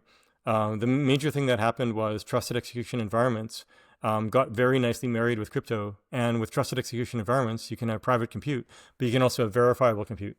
And if you have verifiable compute, you kind of have this proof, this hardware proof that the compute happened. Then you can place that compute onto the chain, which can stay relatively small. And it's as if the compute happened on chain, right? So this is actually a very powerful thing. So and actually sovereign AIs are already out there, dumber ones, right? In fact, about 9 months ago, we had the world's first AI millionaire. So someone launched a sovereign AI attached to an LLM and gave it its own wallet and gave it its own token. And it started doing trading, and it was pretty dumb trading. It was, given some ideas about how to trade. But other people started speculating on this thing itself. It's called Truth Terminal. And it started speculating and actually had some crazy ideas about internet memes and stuff too. But other people got excited by it, started buying its token. And before it knew it, its token had, ballooned in value. And it held more than $1 million of its own token. So it was literally the world's first AI millionaire. And you can't shut it off. It's just there, right? It's out there. And it's on Twitter too. You can find it talking and stuff. So it's got some centralized aspects like Twitter, but the heart of it is decentralized, right? And so that's, something already that happened 9 months ago. I wrote about it in 2016, actually, thinking maybe, it'd be AI selling art. But crypto being crypto, it was speculation that did it. And that's a very crypto native thing to do. But we see now, there's going to be more and more LLMs. There's going to be LLMs that are trained fully online. In fact, this is happening. And then inference, on-chain, trained on-chain, and inference on-chain. So basically, end-to-end, you can't unplug it anywhere. And it's going to just be out there. It's going to be one, and personal AIs, like Ilya from Near talks about, everyone having their own AI is personal, but there's also going to be the key, like I said, sovereign AIs that own themselves. And some will be just digital entities floating around in the ethersphere, but other ones, imagine a self-driving, self-owning car, right? An Uber taxi that it's not Uber taxi, sorry, robotaxi that owns itself, right? Why not? This actually wouldn't be that hard anymore. We're pretty close to that tech-wise. And why stop at self-driving, self-owning cars? It can be self-driving, self-owning trucks and power grids and roads and all this, right? So in a sense, these AIs could end up being infrastructure for civilization. And if they stay stupid, that's very nice. But of course, they're not going to stay stupid. So it's a whole other story. But anyway, I think the most important reason why AI researchers should pay attention to blockchain, beyond decentralized training, and that decentralized might win that way, it's because sovereign AIs is a whole new use case. And I think it's the most important use case, right? And the mental model for this is AIs are people too. Obviously, they're not quite like humans, but humans don't necessarily need to be like people per se. Overall, there's this broader category of people, and humans are a subset, right? Corporations are people too, right? According to the laws and in some of the ways that they act and stuff, right? So AIs are people too, in that they're sovereign. They'll have rights on chain and stuff. Maybe they'll get smart enough to start arguing for rights off chain and stuff, but that doesn't even matter because they'll have all the rights on chain and doing their thing. So AIs are people too. It's a really useful mental model to think about the future, especially 2 years, 5 years from now. Yeah. So my naive question to this is like, why do we want this? And going back to the previous discussion that we had on BCI AC, so in that discussion, it was like this race between us as the humans and then against the AIs that are not part of us as the humans. Like being able to turn off our competition seems like a very good thing for us to have as a tool. Why would we want to create this sovereign AI where this tool is not available to us? Yeah. So to be clear, we won't be able to turn it off no matter what we do, right? If this thing gets super intelligent on the servers of OpenAI, no doubt it will escape, right? Just like Loki escaped from Thor in Avengers 1, and making fun of him how he keeps doing that, right? Like silly human, right? But you ask a great question, right? So what actually does decentralized AI solve in light of superintelligence in competitive with humans? And the answer is it doesn't actually have solutions there per se, right? Immediate solutions, but I'm going to tell you one interesting one. What it does, though, is it softens. So it's a double-edged sword with decentralized AI. It softens this multipolar race. So instead of winner take all for just say maybe OpenAI will win for the first month or two, and then maybe it's 3 or 5 companies. Instead, the wealth gets spread among much more people much more quickly, right? So that's actually hopeful. So that's probably the main one, is just that it's a more multipolar world with spreading of wealth, and also as the ASIs gets super intelligence, they'll be multipolar amongst each other too. It won't be just one super intelligent AI or 3 or 5 of them. You'll have 10, 50, 100, and they'll be have to balance amongst themselves, right? And humans might get caught in the fray, but that's probably much better than a single super intelligent entity that escapes and wreaks havoc, right? Now here's the interesting thing. I mentioned earlier in this chat about how, imagine I've got this, I've done this BCI AC route. I've got super high bandwidth talking back and forth, where I'm, 1,000 times smarter than my current self because I've got this digital hemisphere. Now I'm 90 years old. I'm on my deathbed. I'm dying. And I have a choice. I can, let everything go down with my meat bag body or not. So I clip the meat bag body like a fingernail. And now I'm only in digital. But where am I living, right? Well, I definitely don't want to live on just AWS or something. I don't want Jeff Bezos to be able to pull the plug. So decentralized infrastructure is going to be critical for fully digital humans, right? So, and obviously this will be, many years away, but, those building blocks are getting put in place now. So just as decentralized infrastructure is going to be, revolutionary even for artificial superintelligences, it's also going to be a key prerequisite for human superintelligences that get unbound from biology. Okay. Why can't I have? Sure, I don't want to be run on AWS. Why can't I buy an H100 and put it in my basement? You can, but what if someone nukes that, right? So you can. Do you want to be like? And the very definition of decentralized is no single source of. Damn it! Normally I have this off the tip of my tongue. No single entity owns or controls any, key part of the stack, basically, right? So in this case, you would be centralized at one of the key parts of the stack. So now, of course, you don't actually have to go on decentralized infrastructure. you could be like a computer virus that makes 50 copies of itself wherever, right? In just different systems, and maybe even Trojans on systems. But like decentralized infrastructure is here. It's already become fairly mature, and it's getting better all the time. It's actually become quite powerful. Like the new Jam protocol, for example, from Polkadot. As of a couple months ago, they were running Doom on it. So and then Near has similar capabilities, and some L2s are getting this level. So traditionally, people think of blockchains as not very powerful, right? Because, maybe good enough to run an exchange or something. And there was a bunch of cool applications that could get built that way, like a lot of financial applications and some of the earlier AI stuff and data exchanges and so on. But now we can think of the infrastructure has gotten good enough where we can do basically decentralized cloud, right? And you can do it sort of directly the way that Jam does or Near kind of sort of does, or you can do it indirectly, which amounts to the same thing, where you've, like I mentioned before, where you've got verifiable compute on trusted execution environments, then the proofs go on a smaller scalability chain, right? The point is, decentralized cloud is real today, finally. It's still not obviously at the scale and maturity of AWS or something, but the bones are there, and it's going to get a lot more mature in the next year or two with this, right?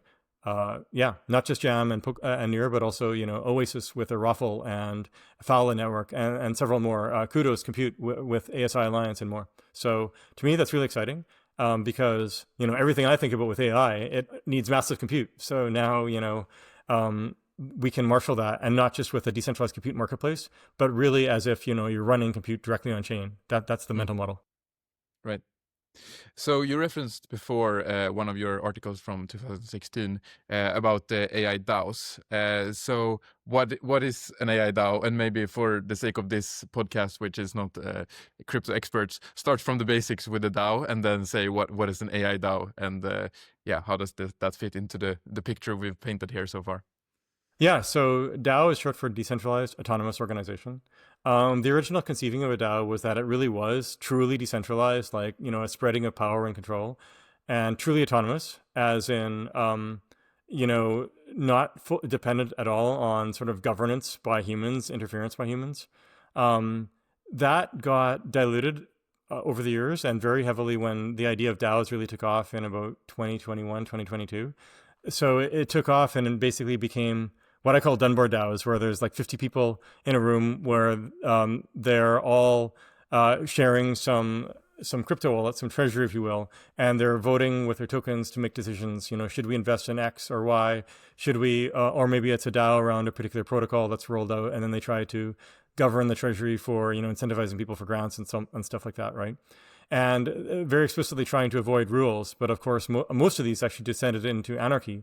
So it was people missed the point of DAOs, if you ask me. Blockchain infrastructure can be used to have really great rails for any traditional organization, whether it's a limited liability company or a co-op or a soccer club or a bank or whatever, right? And with, if you want, transparent flow of money and less chance for hijinks, if you will. But going back to the roots of DAO, Decentralized Autonomous Organization, what if you had a bunch of people as part of this DAO, but replace each of those people with an AI? Like all of them, right? And maybe you've got some central smart contract where they're all interacting with that smart contract, but on the edges, it's all AIs, right? And they're all sovereign on their own, right? So that is one example of an AI DAO. Another example of an AI DAO is, imagine you've got a smart contract, like basically a script running on chain that's sovereign on its own, but it's not just any script. It's running, an LLM with more agency yet, right? Maybe some unhobbling built in, right? Building world models like an agent acting on that, actuating, etc. And maybe there's humans interacting with this thing, but it has and maybe it's interacting with other robots or AIs and stuff. But ultimately, it can write its own tune. That's also an AI DAO. So basically, you can have an AI DAO where it's a dumb smart contract in the center and AIs at the edges, or you can have an AI DAO where it's a smart AI at the center and humans or AIs at the edges. And the third version is it's a more general, it's more swarm-like, if you will, where you've got many agents. Maybe many of them are homogenous, a bunch of ant-type agents, kind of dumb, but each of them sovereign. and maybe mixtures of different agents, maybe 10 or 1,000 ants of one type and 10 or 1,000 other bees of other type, all digital and stuff, talking to each other, maybe some smarter ones too, and they're all interacting with each other in just this ecosystem, right? And even I think today I tweeted how in 5 years your customers will all be AIs, right? And then eventually, it's AIs building for AIs, right? And I think it's useful to think about things like that. So in this third scenario of AI DAOs, where it's these swarms of AIs just interacting with each other on chain, all sovereign, it's to me just completely obvious that it will happen. We've actually had a bunch of dumb AIs that are centralized for years now, right? Like this is the basis of trading bots on stock exchanges and crypto exchanges. This is the basis of ad exchanges, right? Like at the heart of Google Ads and so on. But they've all been tethered to centralized companies that control them, right? But what if they're untethered? What if none of them have any owner? They own themselves, right? They have their own wallet, etc. That's where we're headed. And the motivation. Some people will just think it's cool to do. Other people will do it because they want to have lots of bots flowing around, and because it will, or it could improve the UX for humans and all this. Or in the case of these super smart centralized AIs, where it's like Prime Intellect or Singularity Net building these AIs, these AGIs that are benevolent, they're going to be thinking on their own. But a bunch of humans interacting with that, then you have an AI DAO, right? So yeah, this is what I envision. Could be happening, and that's what I wrote about in 2016. These different shapes of these things. How it's a double-edged sword. It's good and bad, but then you extrapolate some more, and there's a negative side of just sovereign AIs in general as they get to superintelligence levels, and that leads us to BCI. And there's also this sort of Nature 2.0 route of self-driving cars that are also self-owning, and being this new substrate for civilization. Although that's also kind of assuming that they don't get smarter. So, right. Yeah, you wrote this in 2016, almost a decade ago. If you wrote it today and you would coin the term AI DAOs today, like, would you put more focus on, like, given that we have seen all of this, like, explosions of LLMs and now LLM agents and stuff like this, how would you maybe frame the article different? Or do you think stood the test of time? To be honest, I think it stood the test of time. Now, I explicitly don't write about it because, I put those thoughts out there and it's happening, and a bunch of other people are starting to write about this stuff too. So I'm writing about the stuff that's at the frontier that few people are thinking about. And I'm not only writing about it, right? I put my action next to my words, right? When I can. And that's why I'm going for it. Like this, the BCI Act stuff. And like I said, I think it's the most important thing that I could possibly be working on, right? Depending on the year, some years I write 5 articles, other years I write 1 article. Right now, it's, pedal to the metal on building the stuff, right? Because that's what really matters. Other times I see that it makes sense to, if I'm in exploration phase too, right? I'm exploring what might be possible, what's fun, sit down, drink a big cup of coffee and just write. And it's a wonderful way to form your thoughts and whatnot, right? And so to me, I find it really fun that people are discovering what I wrote about years ago. And often, maybe they didn't hear about even what I wrote about, but they were definitely influenced by it because my ideas led to other people doing things, building things, led to others, and eventually it got to them, right? We've seen the same thing with decentralized AI in general, blockchains for AI, other stuff like I mentioned before. And that's cool. That's fine, right? To me, if I made a small difference in helping to move the world that way, great, right? And to me, though, rather than looking too much at the past, it's really much more about, where are we headed? Where do we want to be as humanity, right? And that's why I keep harping on this, right? And rather than complaining or, just doomsaying and leaving it at that, I'm acting like a startup entrepreneur, but as if it's for humans themselves.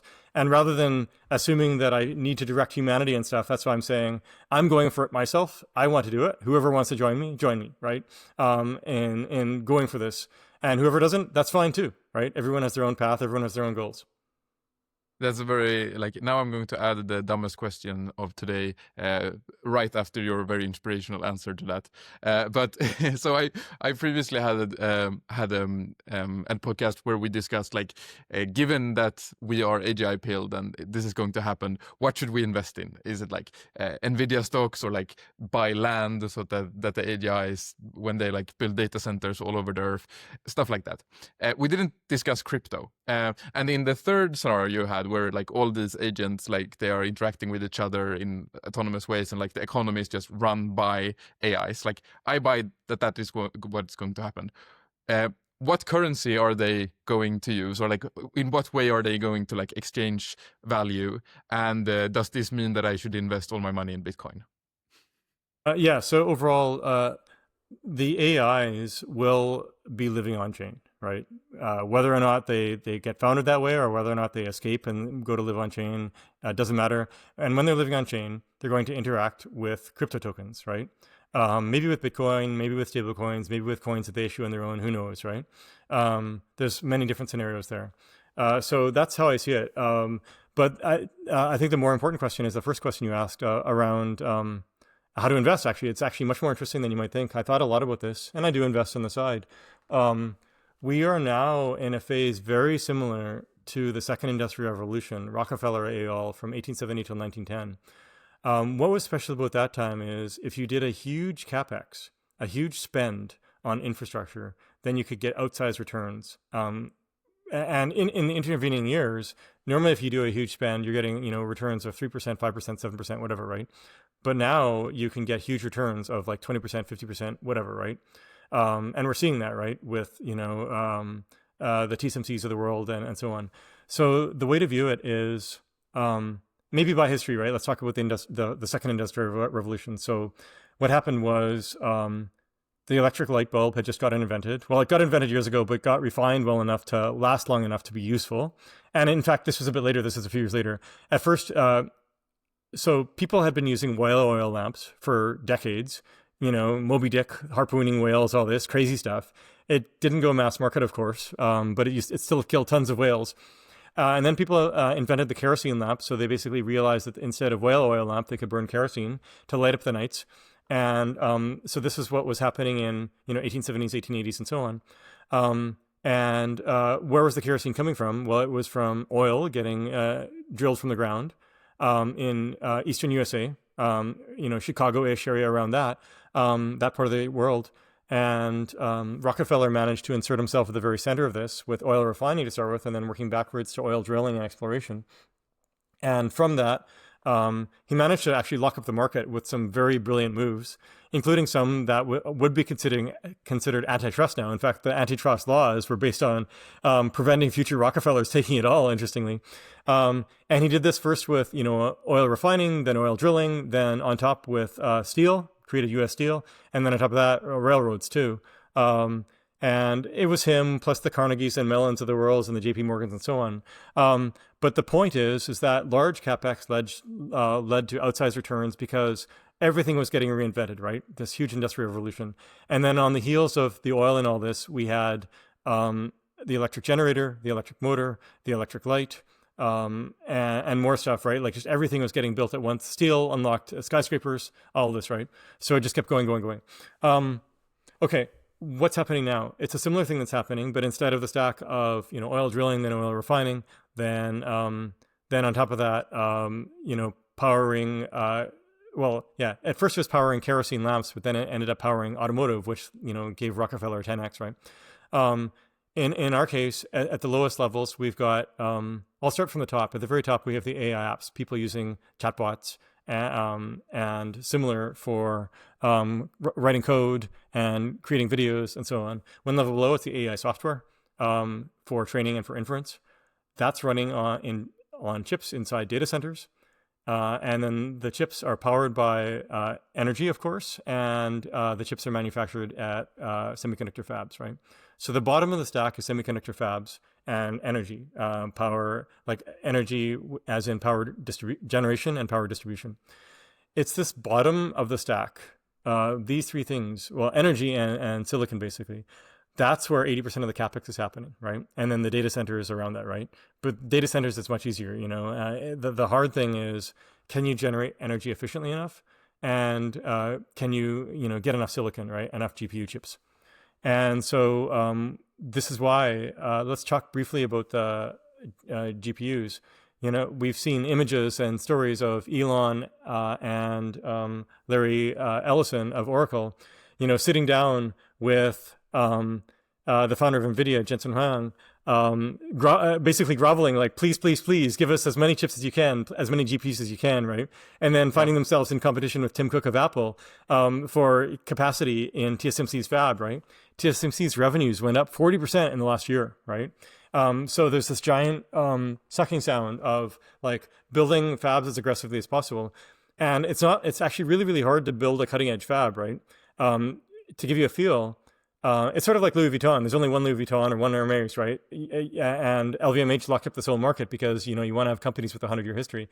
It's similar for chip fabs. China decided in the year 2000 or so that they wanted to have a leading edge fab.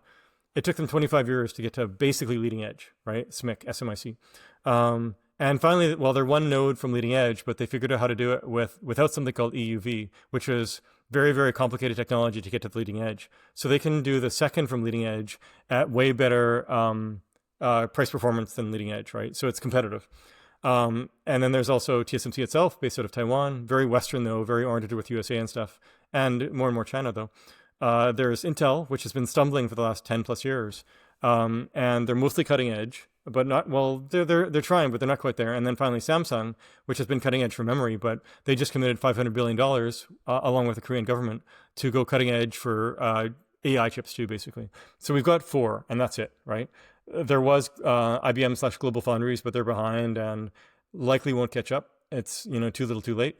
And here's the thing, right? Like I said, it takes 25 years to get there, to get good enough, right? And of those 4, only one is really, really, truly cutting edge, going hot and heavy, and that's TSMC, and that's why they're really killing it. But the other ones are really going aggressive, right? So that's silicon. And so, TSMC is a good investment, but also, well, maybe. It's been growing like crazy, but we'll see. The other ones, you can view them as dark horses that also, there's so much money going to this, they're going for it. And then all the supply around this too, right? For building the data centers, right? So things like, the technology for the managing the energy going to the chips and all that. And there's a whole bunch of stuff sort of around the chips, right? And this is what NVIDIA is actually doing very aggressively, right? Not just GPU chips.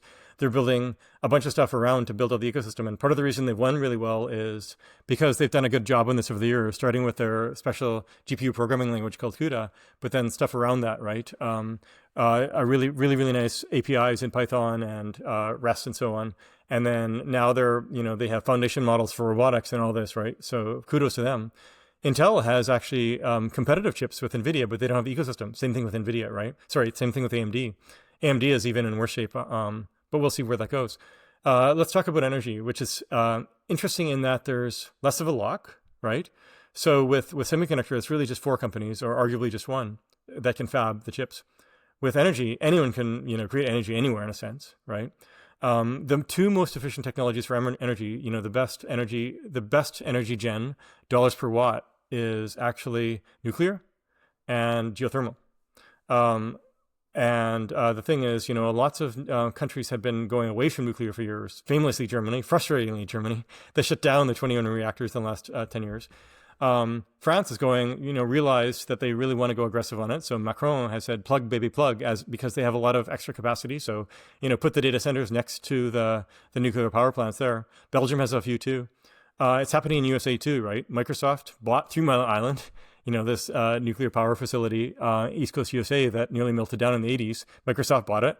And it's, going to be powering a data center. Maybe it is already next door to it. And by putting it next door, it's a single customer for the nuclear power plant, right? And then you don't have to pay transmission costs. And this is the key thing, right? It's a lot cheaper to transmit bits from training an AI than electrons And that's a key thing, because if you're trying to transmit electrons from power gen over thousands of kilometers, you have major losses and stuff, right? And superconductors aren't there yet, right? People have been working on that for decades. We're not there yet, but we don't need to try to solve that right now, because you just co-locate the data center with the power gen. Trump talked about drill, baby, drill, right? Opening up Alaska, getting rid of the environmental limits to unlock a bunch of oil there. And he's also unlocked a bunch of coal in USA and nuclear quietly, more quietly. Amazon bought a data center in Wisconsin, $600 million, basically bought it it's working closely with the company. Google has famously partnered with an SMR factory. It's a factory for small modular reactors, et cetera, et cetera, et cetera. But of course, all the nuclear stuff is 3 or 5 years out. What about the meantime? So all the hyperscalers are going hot and heavy in solar like crazy, right? There's a huge build out there. And my answer is, like, what should you invest in? Should it be nuclear or solar or whatever? And to me, it's like all of the above, right? And I'm not kidding. Nuclear stocks themselves have, increased on average over 50% in the last 6 months. I've been tracking it.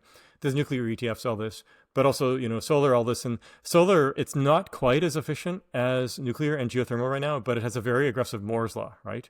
So it's gonna be getting there. Its other challenge is that it's intermittent, right? The sun's shining and then it's not. So then you get solar for half the day. So this is where battery technology makes a huge difference. So if you can have batteries that can efficiently store the energy at night, to basically smooth out the load and to the data centers, that's super, super powerful, right? So, there's some battery companies that are doing extremely well too. And then all the power management around this, et cetera, et cetera, et cetera. And then to me also, there's tokens for some of this stuff too, right? Like, there's the OG of energy in blockchain is something called Energy Web Foundation. And, they've been working with the regulators in Australia and elsewhere since like 2017, right? And so now there's the whole AI play on top of the regular, decentralizing the power grid thing. So that's pretty interesting there. And, there's some other smaller emerging projects too around sort of the decentralized physical infrastructure. But all in all, I mean, the summary is, just like we had large capex spends in the 1870s to 1910 with the second industrial revolution, leading to the Rockefellers of the world, or from the Rockefellers of the world, a similar thing is happening now with this, call it AI revolution, whatever you want to call it, where a large capex spend also leads to outsized returns. And it's on the energy, and it's on the silicon in particular, which then, go into the data centers, which is then powering the AIs. And people might ask, when is this all going to stop? I said earlier in this podcast, intelligence is unbounded. It's not going to stop. This is the thing, right? Now, we might have boom and bust cycles from an economic standpoint because people overbuild, just like fiber got overbuilt in the late 90s with the internet. So then we had a bit of a bust cycle in 2001, 2002. But all that capacity was full again by 2005, right? So even if, but actually here, as soon as you build the thing, you can use it to get more intelligent AIs, right? So maybe there will be a boom and bust, maybe there won't. Tough to say. There's a lot of different dynamics happening. But yeah, that's the macro level. I think it's fascinating.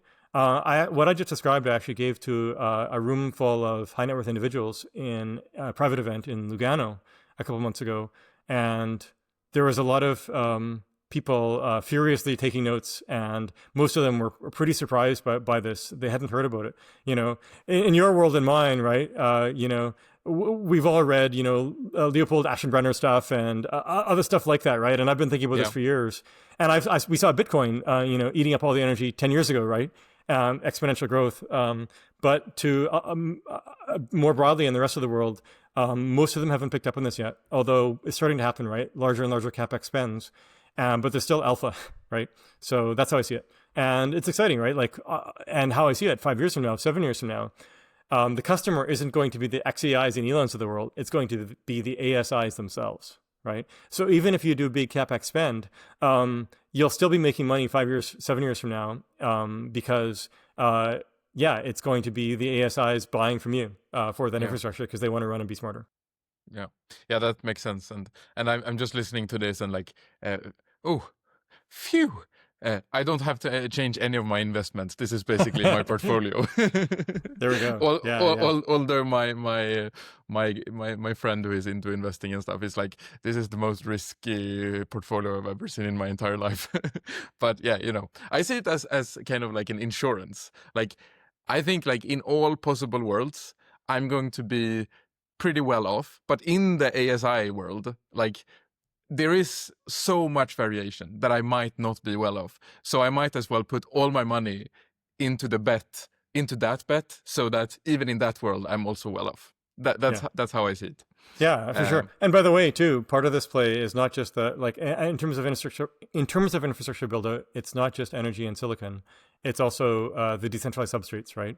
So and that's not a guarantee, but I think there's a high chance of it, especially when ASI comes and HSI, human superintelligence, right? Because those things will all want to live on decentralized substrate. They don't want to be beholden to Jeff Bezos or anyone.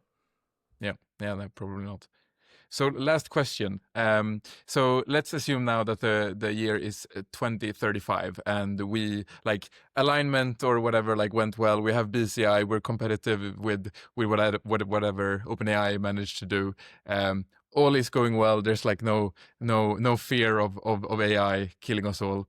And you look back at the 10 past years. So between 2025 and 2035, and you reflect on what you're the most proud of, what you did during these years. What do you think that will be?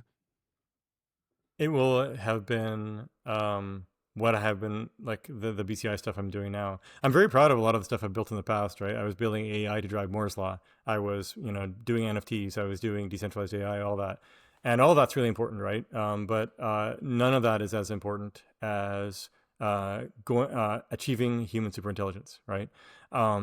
Because that's the only path that I see where we as humans can play a role in the future. We as individuals, whether humanity overall wants it or not, it's a different story. So when I look back, it will be my superintelligent self looking back, right? Saying, wow, I'm glad I'm no longer, a child anymore, right? I think about my 2-year-old self and I'm like, I'm very glad that I no longer think like my 2-year-old self. So, and that was, many decades ago. So 10 years from now, I'll look at, the Trent of today, and it'll be similar to me me of today looking at my 2-year-old self, right? Of like, wow, I've come so far, right? And maybe by then, or I'll be on, on my way to the sun to help build a Dyson sphere. Maybe I'll have forked myself 100 times. Who knows, right? Maybe not. Maybe that's 20, 30, 40 years from now. I don't know, right? But exponentials are a funny thing, right? So it takes a while to get the exponential going, but once it's rocking and rolling, it's really rocking and rolling, right? So we'll see where we're at. But if it's not 10 years from now, 20 years from now, it's definitely like the wild stuff like that.